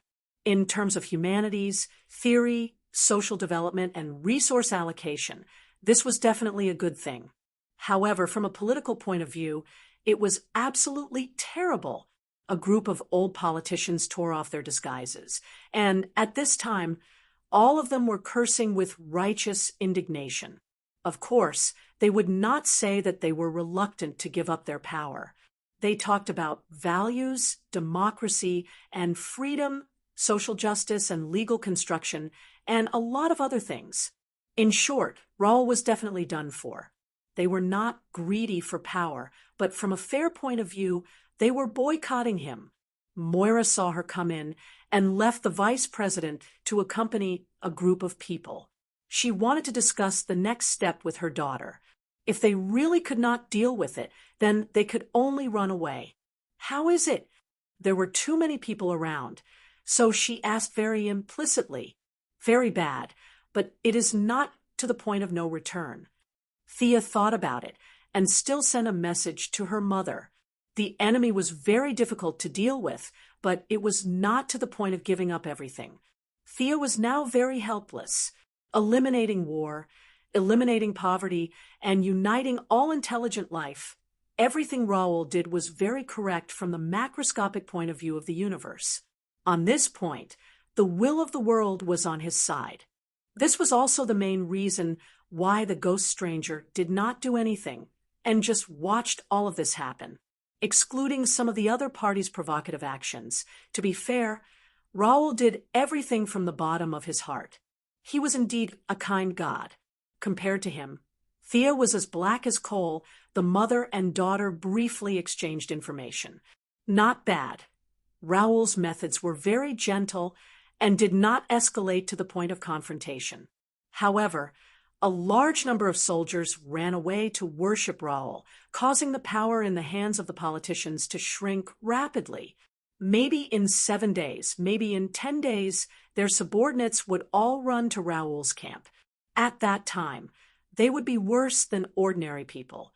Thea described the situation as extremely difficult. Then, she thought about countermeasures while watching the politicians complain. It was ironic. After fighting for the people for so long, fighting against Zod, Doomsday, Darkseid, and the Black Death Emperor, the people who scolded her the most were the people. Some said that she was a witch, some said that she was a demon, and the ones who firmly supported her and said that she was a human hero were actually these politicians. At the same time, the other members of the anti-Raoul group were also making their own preparations. Batman created a kind of solvent that could make ordinary people unconscious and cut off Raoul's control over the people of Earth. There was also a kind of reagent that could make ordinary people return to normal. The Quinn Group, Wayne Group, and Luthor Group, as well as the satellites of several major countries, were all mobilized. They were prepared to spray the solvent on Earth at the same time. On the other side, Luthor was also adjusting his new armor. During the Night of Darkness, he was surprised to find that he was very talented in combat. At this critical moment, he was prepared to charge out at the critical moment as the savior of all mankind. If he could give Raoul a vicious blow, that would be even better,